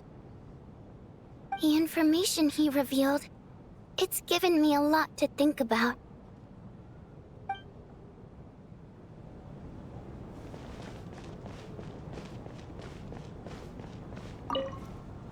At least the lingering regret that kept him here has been put to rest. That's not necessarily a bad thing.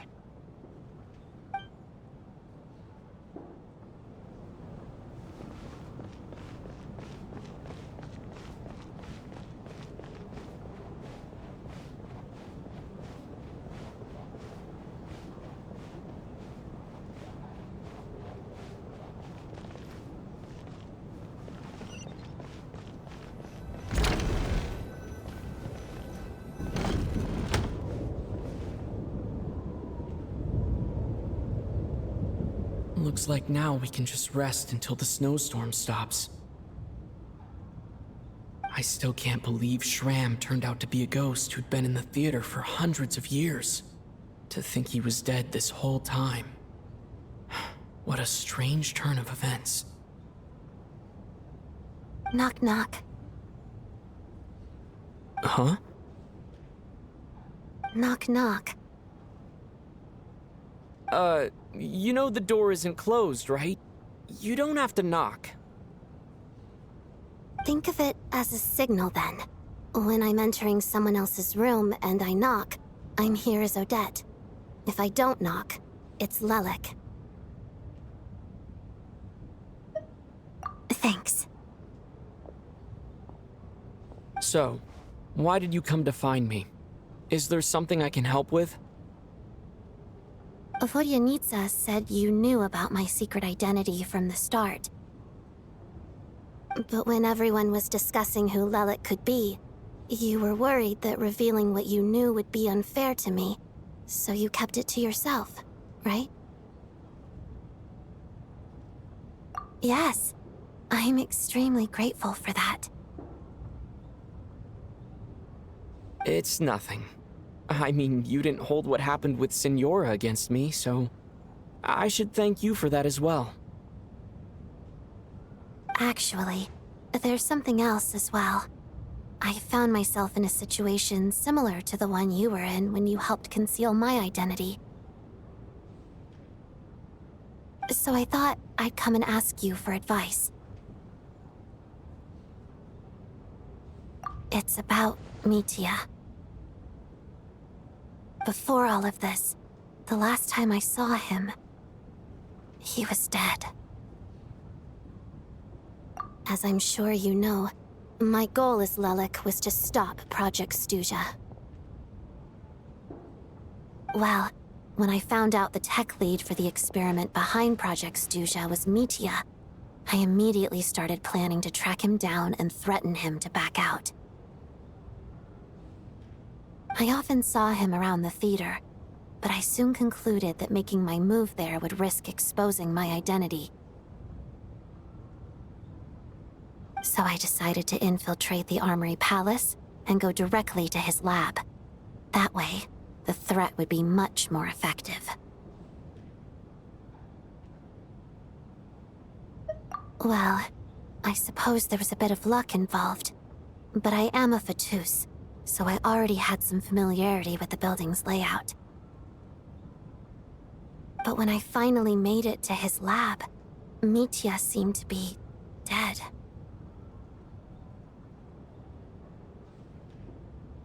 I checked his breathing and his pulse. He had no vital signs whatsoever. I'm certain of that. I thought maybe another anti-Project Stuja activist had beaten me to it, and chosen a much more brutal method, so I made myself scarce.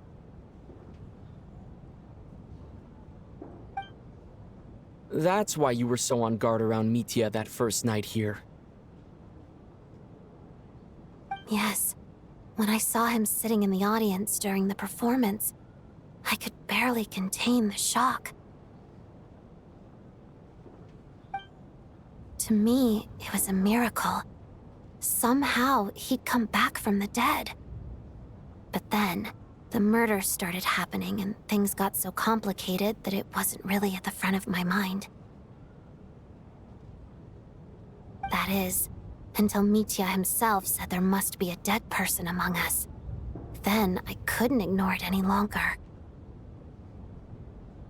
And yet, you thought that bringing it up right away would single Mitya out. Just like when everyone was suspecting Lelik. Exactly. I thought there could be something I was missing. Besides, we soon figured out that Mr. Schramm was a ghost. And we knew there was only one extra person, so we thought he had to be the one. But now, it seems like there's another candidate. I understand why you kept it to yourself. There was so much information being thrown around during that discussion. Bringing up Mitya would have just introduced more confusion. So, what do you think we should do? Let me confirm one thing first. When was it that you found Mitya dead? Around a week ago, sometime in the afternoon. A week ago? That's earlier than I thought. I saw him just a few days ago at a restaurant. That definitely would have been after you found him dead. He seemed completely normal to me, chatting with Vodyanitsa, trying to avoid Valeri. So he was definitely alive on that day. Huh. Well, all I can say is I know what I saw. Here's a thought. The reason we even suspected a dead person could be among us was because of the problem with the theater's ley lines. But Mitya's death happened inside the Armory Palace. The ley lines affecting the theater shouldn't reach that far. You're right. I guess he doesn't fit the profile of the person we were searching for. I think the chances of it being him are very low. Surely he can't have died for real in the Armory Palace. Unless... Unless what? Unless he really did come back from the dead. You're right. Do you think we need to disclose this to the others? Huh, what's this? A private meet and greet?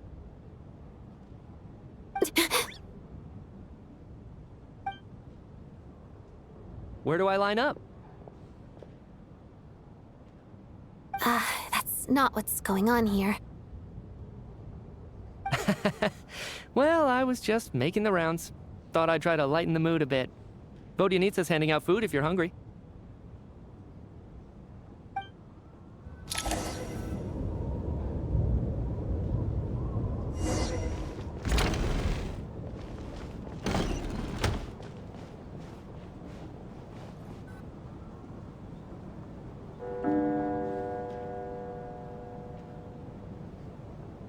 What is going on with this storm?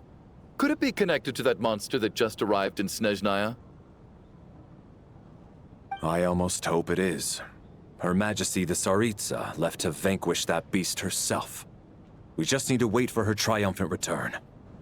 Do you think people still feel the cold after they die? I'm wondering about Schramm.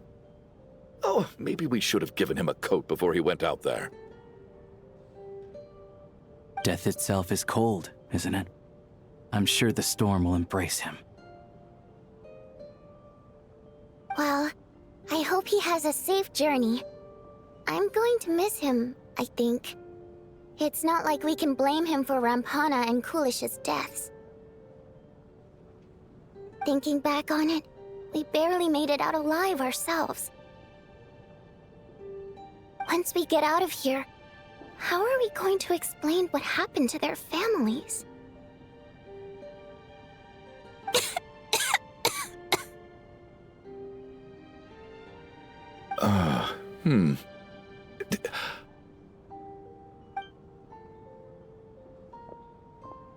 Are you okay?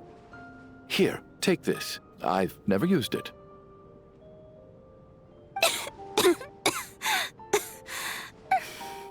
Thanks. Look who's Mr. Nice Guy all of a sudden. Is it because Tonya stood up for you this morning? At least you know how to return a favor.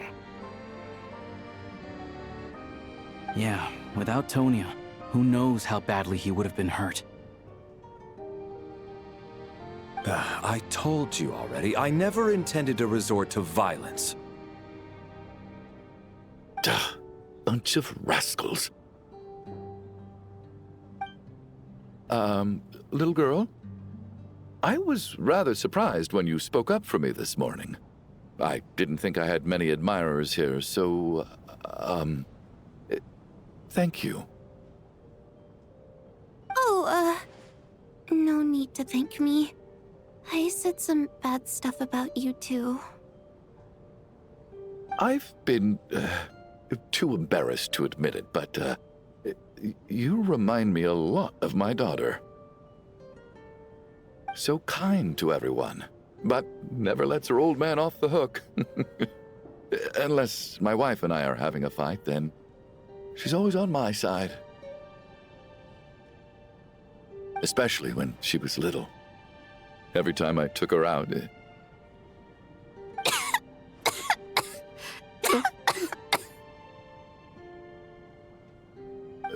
All right, easy now. How long have you had that cough, Tonya?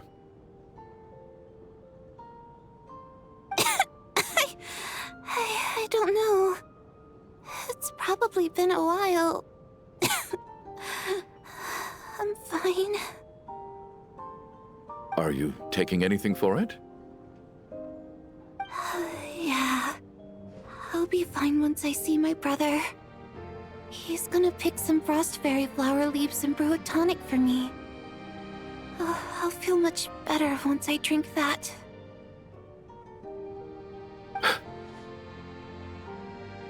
I see. That's good to hear, then. We should probably discuss arrangements for tonight. Now that the deceased has left our midst, there shouldn't be any more incidents. However, out of an abundance of caution, I'll keep watch. Shouldn't we take shifts? I can take one if needed. No need. I managed to get a nap in earlier, so I have plenty of energy right now. After all the tension of the past few days, everyone else should just focus on getting a good night's sleep.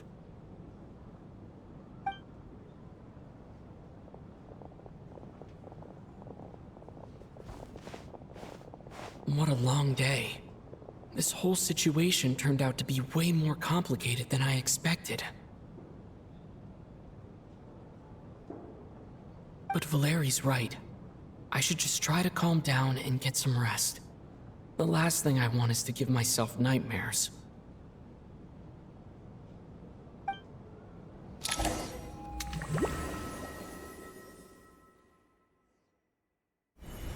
He's awake! He's awake! Get over here, you big lug, and take a look! If you must call me something, call me Mr. Door. The Black Mist is coming. You need to go.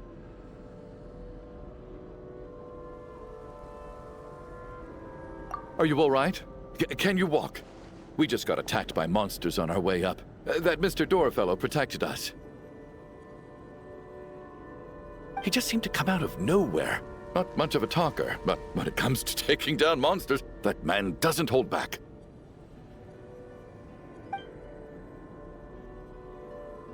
Curses! The Black Mist is catching up to us. We need to keep going.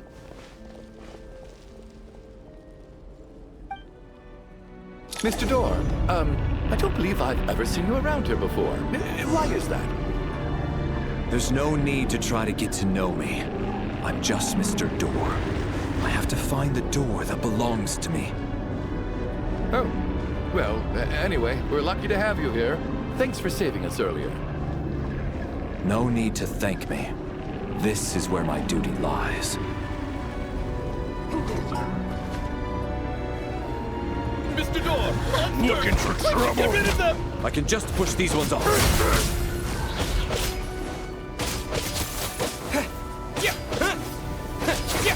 Just you!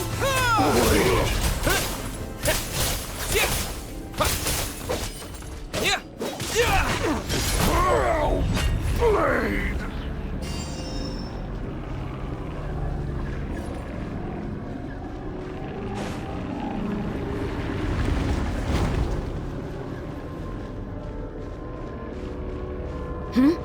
So we're doing this the hard way. Face my fist!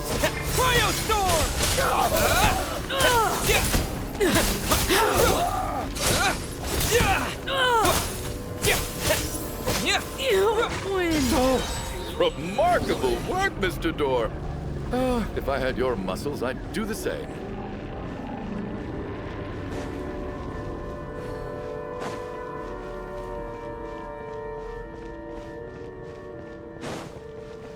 Are none of these doors the one you're looking for?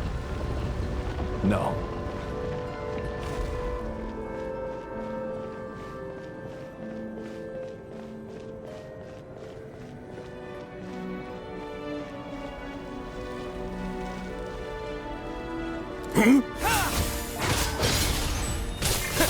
Fighting frog! How about... Come no closer. Impossible. By my command. Oh, goodness! I'm so exhausted. And the black mist is still rising. Oh. Wait, look! There's more monsters down there. Are they coming from within the black mist? No, no! They're gaining on us! Quick, keep going, or they'll be at our heels any second!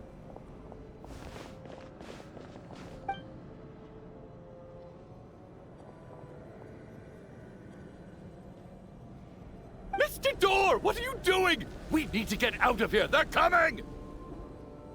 Found it. This is my door. What? You mean you're going to stay here? I am a door. This is where my duty lies. No! You saved us. We can't leave you behind. You must keep going. A door can only keep things out for so long. You must make haste. But... Oh, you're right. Let's go. We can't let Mr. Door's sacrifice be in vain.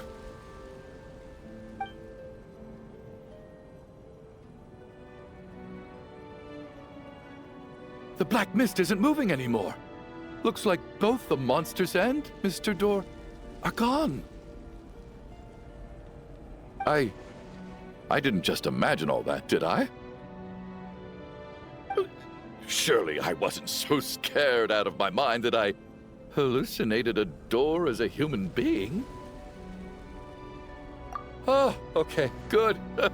There's no way we both hallucinated the same thing. Getting sleepy?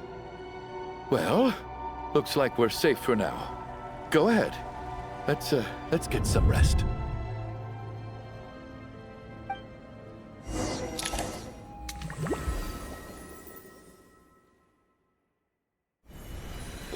What time is it? Is it morning? I think I had a nightmare. I guess everyone's still asleep? These past 2 days have been exhausting. Valeri's keeping watch though, so he's probably the only one awake. Valeri?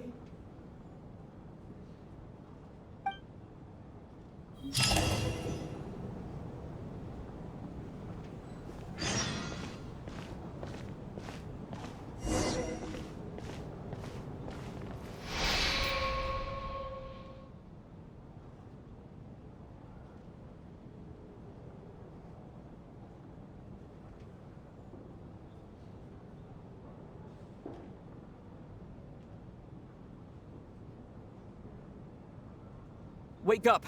Everyone needs to wake up!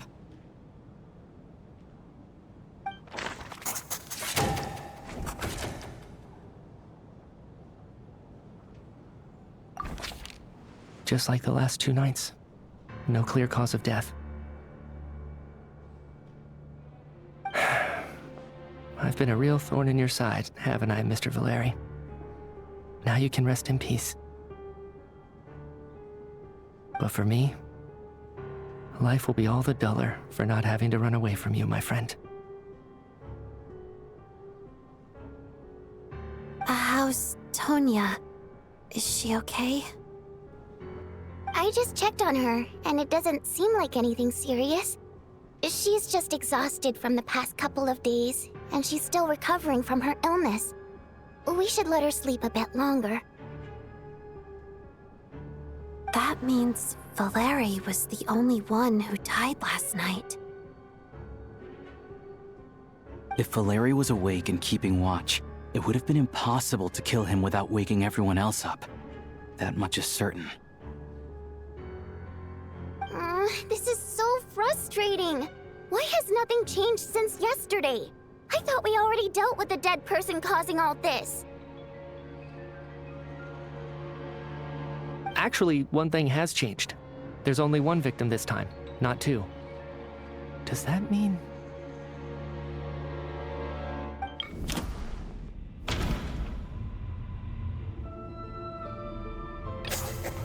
After the deceased Shram left, there was 1 less victim last night. That more or less tracks. It's a reasonable conclusion, considering the only variable that changed. The number of people who die each night is equivalent to the number of dead among us. That's your theory, right?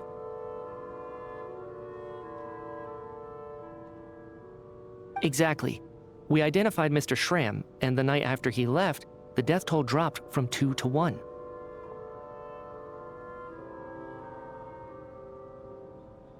By that logic, there must be 1 more dead person left among us.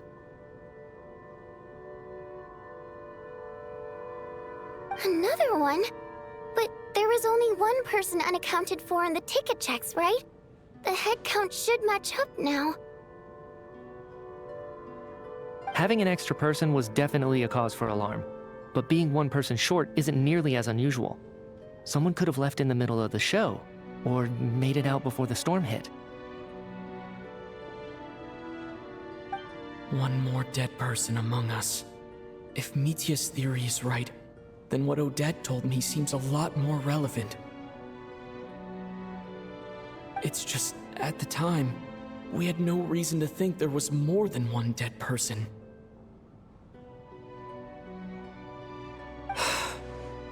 If only we'd taken it more seriously as a possibility, maybe this could have been avoided. I'm sorry. This is my fault. I had information that could have been helpful, but I held back. I should have brought it up right away. I'm partly to blame as well. I was too quick to dismiss Odette's concerns. What is this about? What have you two been getting up to behind my back?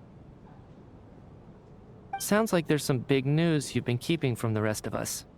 Well, we're all ears.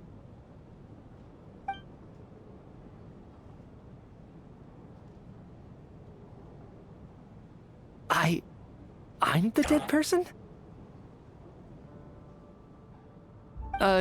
Wow, that's certainly news to me. Odette and I talked about it yesterday, but we thought it just wasn't possible, so we left it at that. Yeah, I don't blame you. If I'd been there, I probably would have reached the same conclusion. It just sounds too unbelievable. Let me just try and verify this. I just scoured my memories trying to think back to the afternoon Miss Odette mentioned. But I honestly have no recollection of dying. That's where I'm different than Mr. Shram. Having seen Mr. Mitya a few days ago myself, I also find it hard to believe he could be the other dead person among us. Well, if it isn't Mitya, then who? Do we vote on it? If you don't mind me asking, Traveler, I believe you mentioned that you know Tonya's brother. Had you ever met her before all this?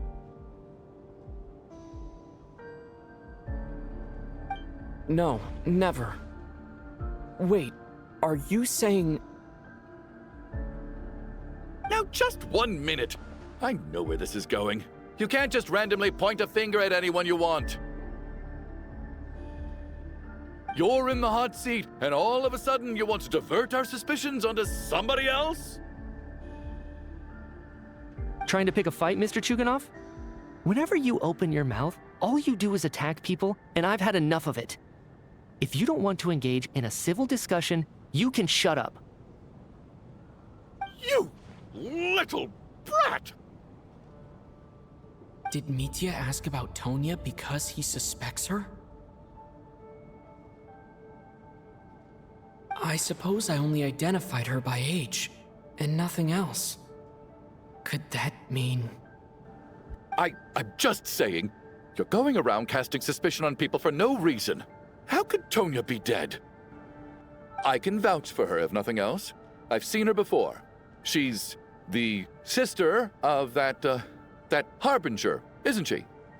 The one called Child. Oh, really? You're telling the truth? Since being here, I don't think I ever mentioned she was Child's sister specifically. Does Chuganov actually know her? If Chuganov can vouch for her, then it can't be Tonya either. In which case, it seems unlikely that there's another dead person among us at all.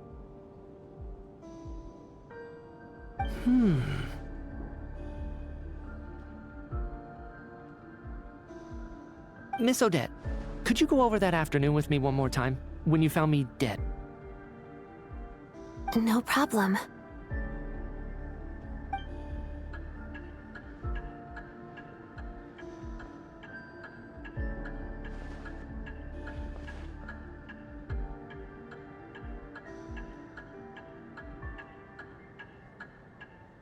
Huh.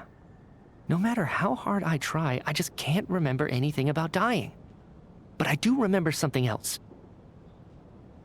Miss Vojanitsa, during our last meal together, I told you how some of the researchers were suffering from temporary memory loss. Do you remember that? Oh, yeah. You said it was hindering the progress of your experiments. You thought they were just under too much stress or something. Right. And even though I don't remember dying that day, I'm pretty sure I experienced something like amnesia. Some of my memories from that afternoon are missing.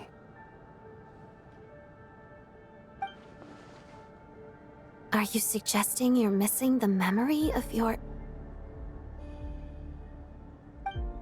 Of course. How am I only just realizing this?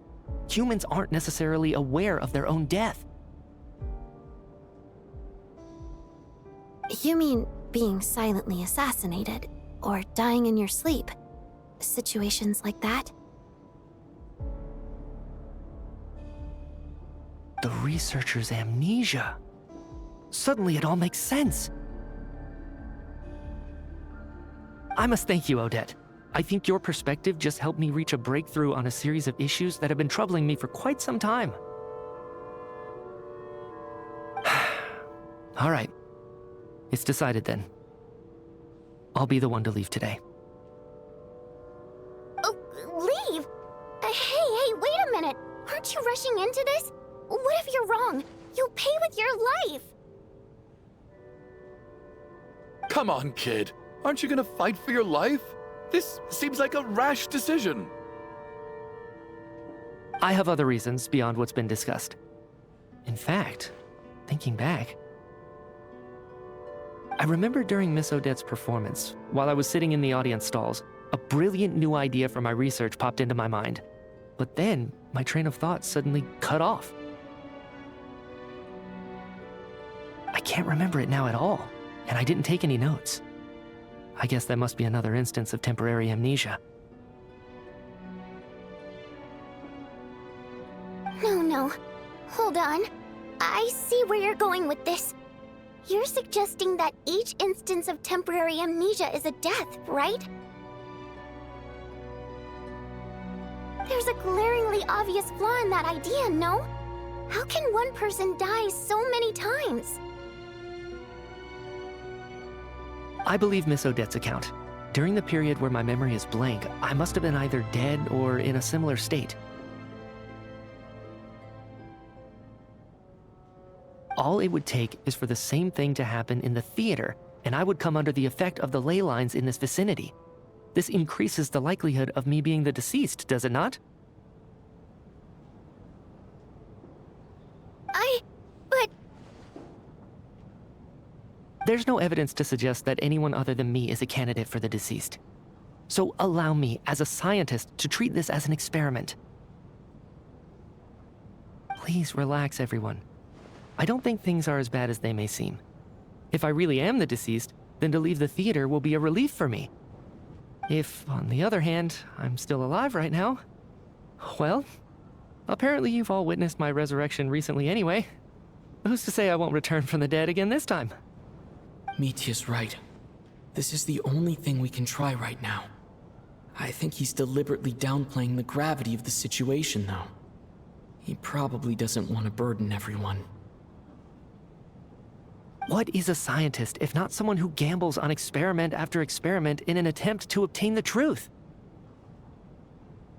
With this snowstorm, the ley line phenomenon, ghosts of the dead, and my amnesia, we've been paralyzed by not knowing and powerless to do anything about it.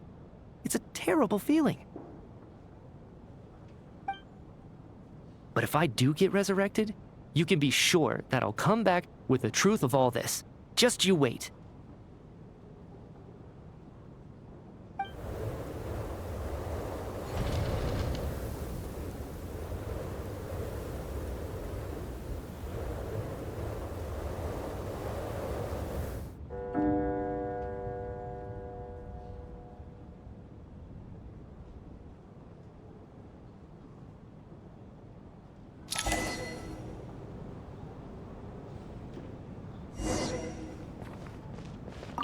Oh, that Valeri guy was packing even more muscle than I thought. I can't believe how heavy he was. Hauling him over there nearly killed me. Oh, curse this confounded snowstorm. Go bother some other poor souls instead. What do you want? I'm not in the mood to talk right now.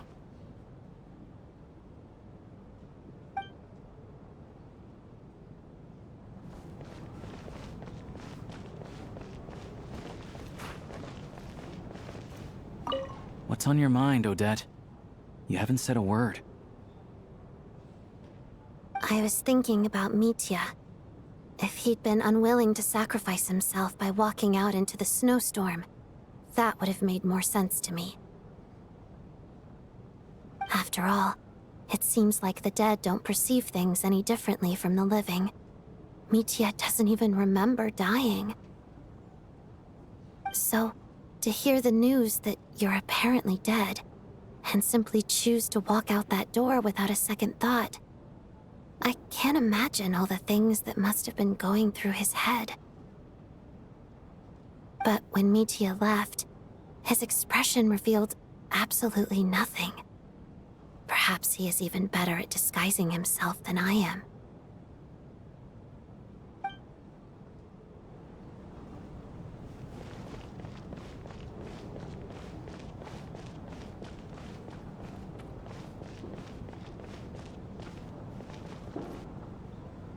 Poor Mr. Mitya. I didn't even get to see him one last time. Maybe it's a good thing that you weren't there to see it. It was a hard thing to watch. I hate goodbyes. Why does it feel like everyone around me is slowly disappearing? Not just in here, I mean. In the outside world, too. Maybe it's the realization that, at the end of life, everyone has to face it alone. Come to think of it, the main reason we're still alive right now is pure luck. Each morning here, for every one of us, there's the chance that we might not wake up. You could take it a step further and say that the same is true outside, too. Who can ever be 100% sure when they drift off to sleep that they'll open their eyes again in the morning? If I make it out of here, I'm going to cherish every moment that I'm awake and live without any regrets. Without regrets.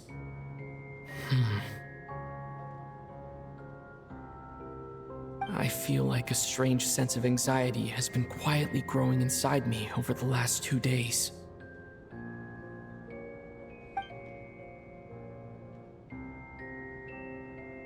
Are you okay? You look really glum.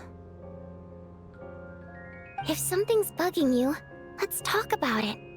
There's only a few of us left here now. After everything we've been through, what's the point in keeping things bottled up? I have a travel companion named Paimon. Alosha and Odette have met her before. She's been feeling unwell recently. You're worried about her, aren't you? That makes sense. We've been trapped in here for days. To be honest, I used to feel like I was just a spectator in this world, watching everything that happens from the sidelines. Maybe it's because I'm a descender.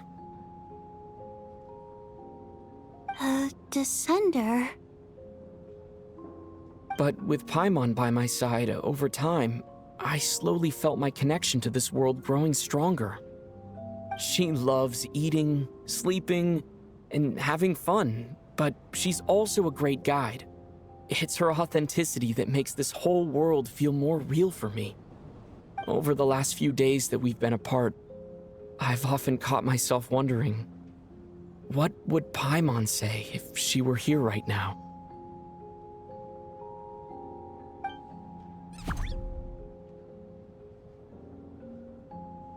But by the time I snap out of it, the conversation has already moved on, and I'm still in my own little world. I'm trying to overcome this sense of detachment, but I really miss Paimon. I guess, in a way, she means the whole world to me.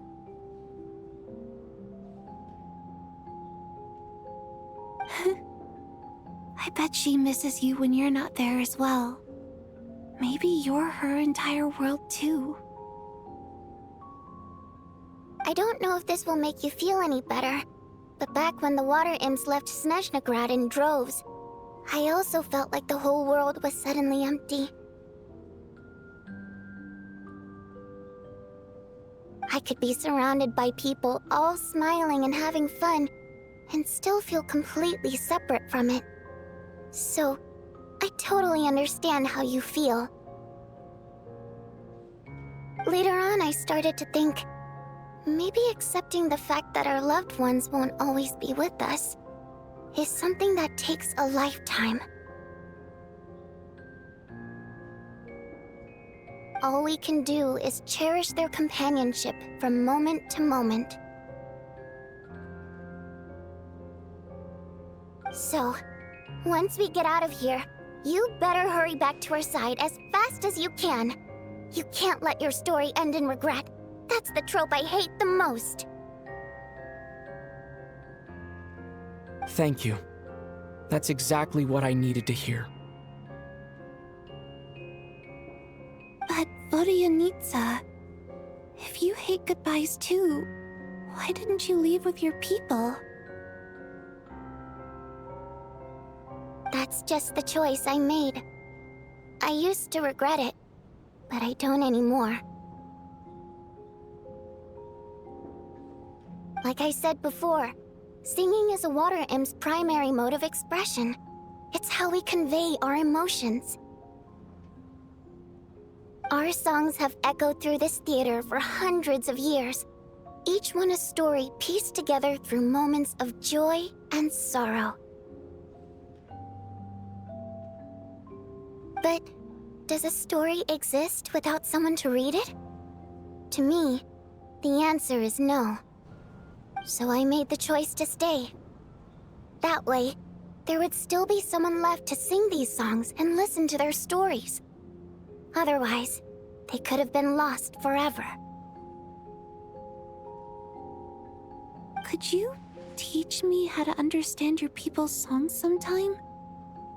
I want to be able to truly hear them, like Mr. Shram.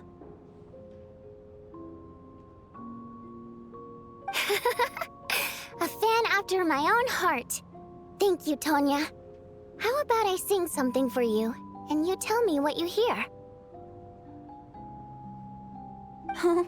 Okay, I'll do my best.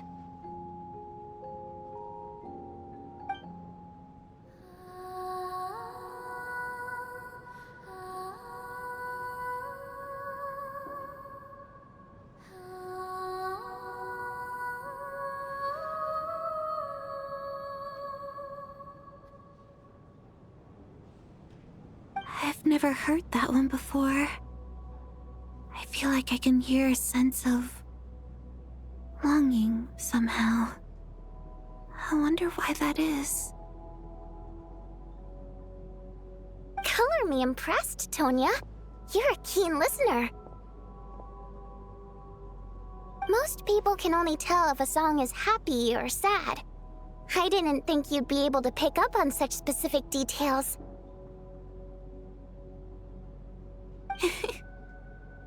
So, what's the song about then? Come on, tell me! I've actually never performed this song in the theater before, because it has more of a ceremonial purpose for our people. It's not meant for the stage.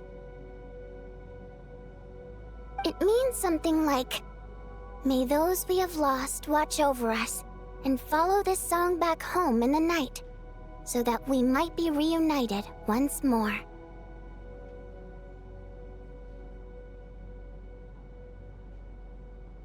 No wonder I could hear that sense of longing. You sing it for loved ones who have passed away. I hope it reaches them. It's getting late, Tonya, and you're not well. We should all turn in early. I suppose there's no reason to keep watch tonight. Okay. But, before I go to bed, could you sing that song a couple more times for me, Vodianitsa? Of course. Anything for my #1 fan.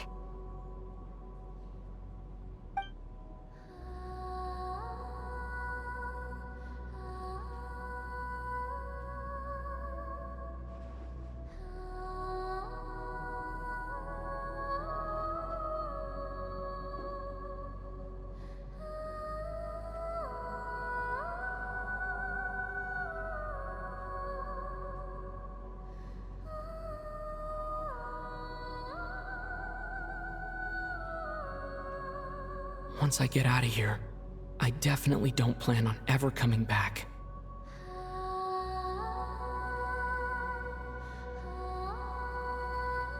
But I guess that means I'll never get to hear Vodianitsa sing again. That's a sad thought. Before I fall asleep, I should cherish this moment of companionship while it lasts.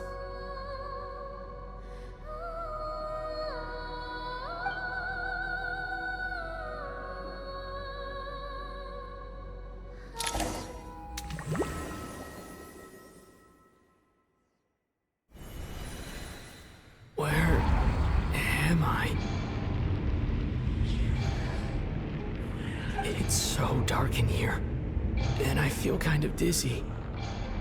Am I alone?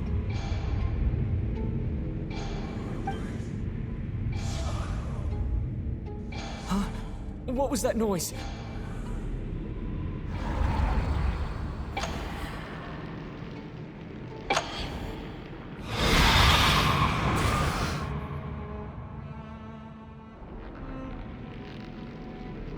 Return, O spirits. Fulfill your oath of protection.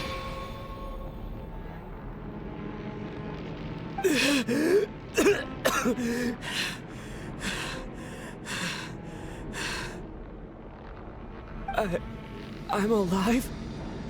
What just happened? No time for questions. Quick, over here. Turn on the switch. We need to bring back the light.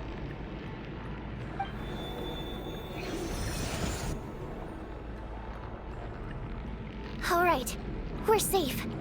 The spirit just now is called Night Prayer. The light subdues her, but she'll attack without a second thought in the dark. Sort of. I know it's hard, but you can't let this place go dark, or she'll kill you again. Yep. Luckily, I was here to resurrect you. Otherwise, that'd have been a real bummer. A bit more than a bummer, I'd say. Wait, so you have the ability to resurrect people? Sure I do.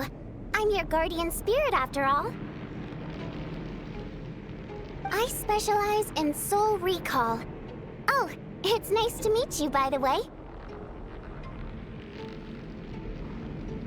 Thanks. It's nice to meet you too. Alright, there's no time to waste. The black mist is already catching up. We need to avoid it at night prayer at all costs. Come on, let's go! We need to reach the next switch before the place gets too dark.